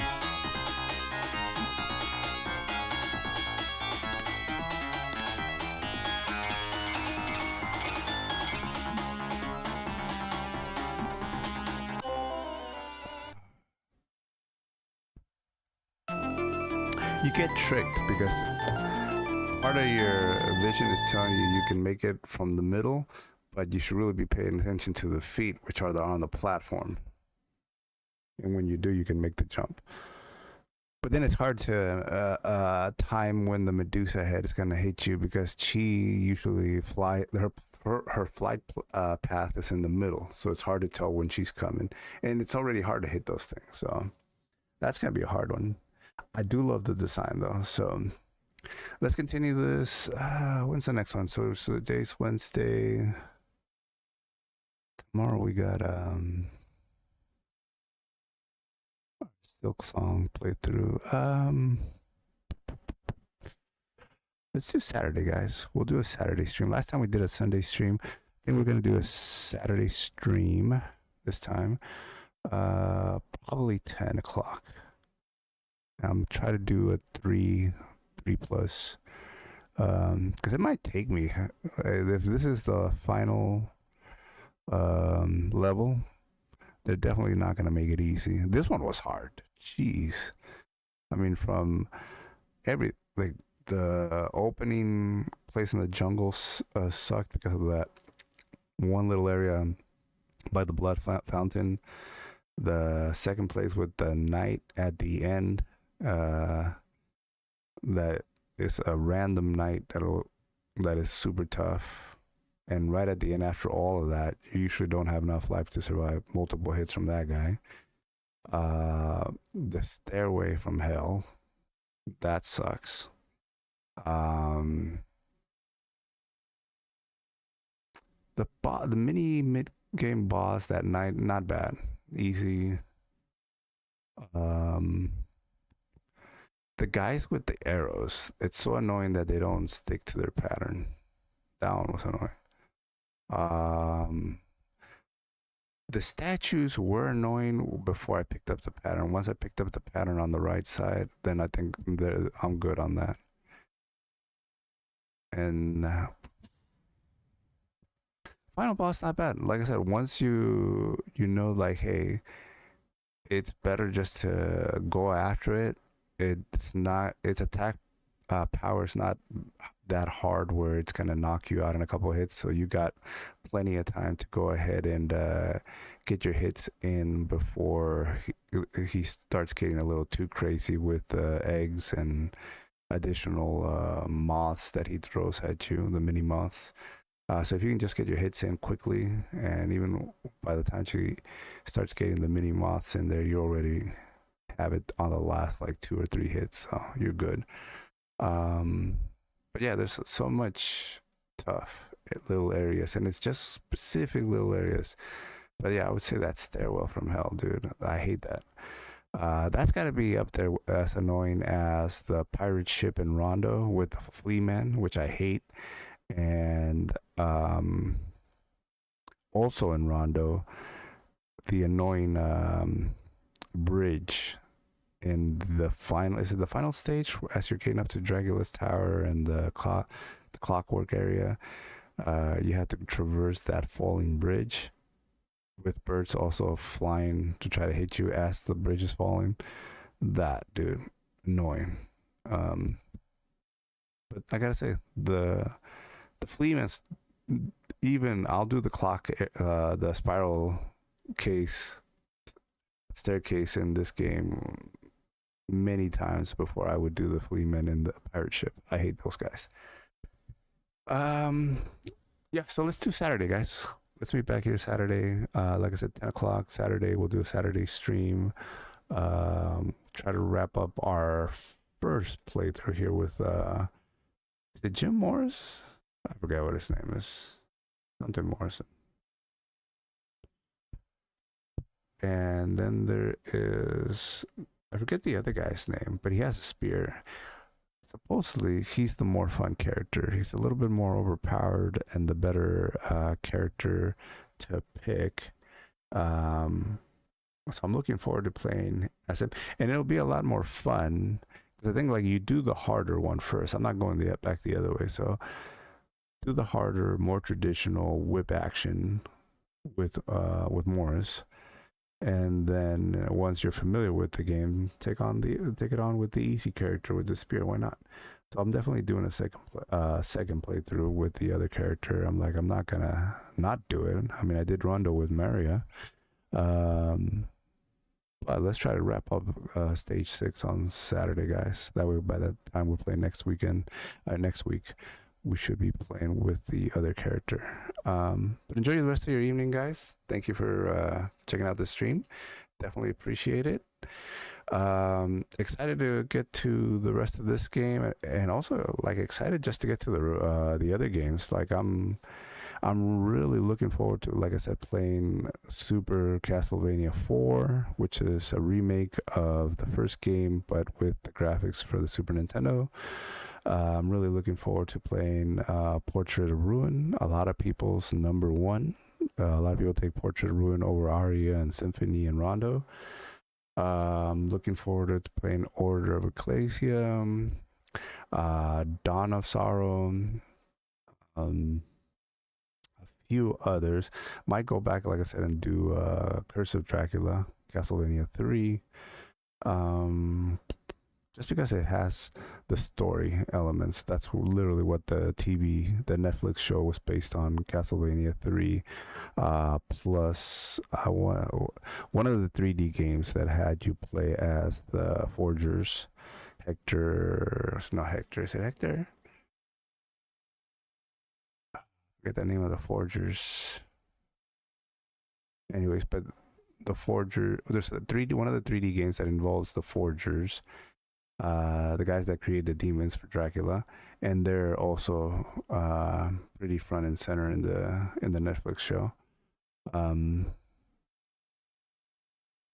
Yeah, I'll leave it there, guys. Enjoy the rest of your evening, and I will catch you on the next one.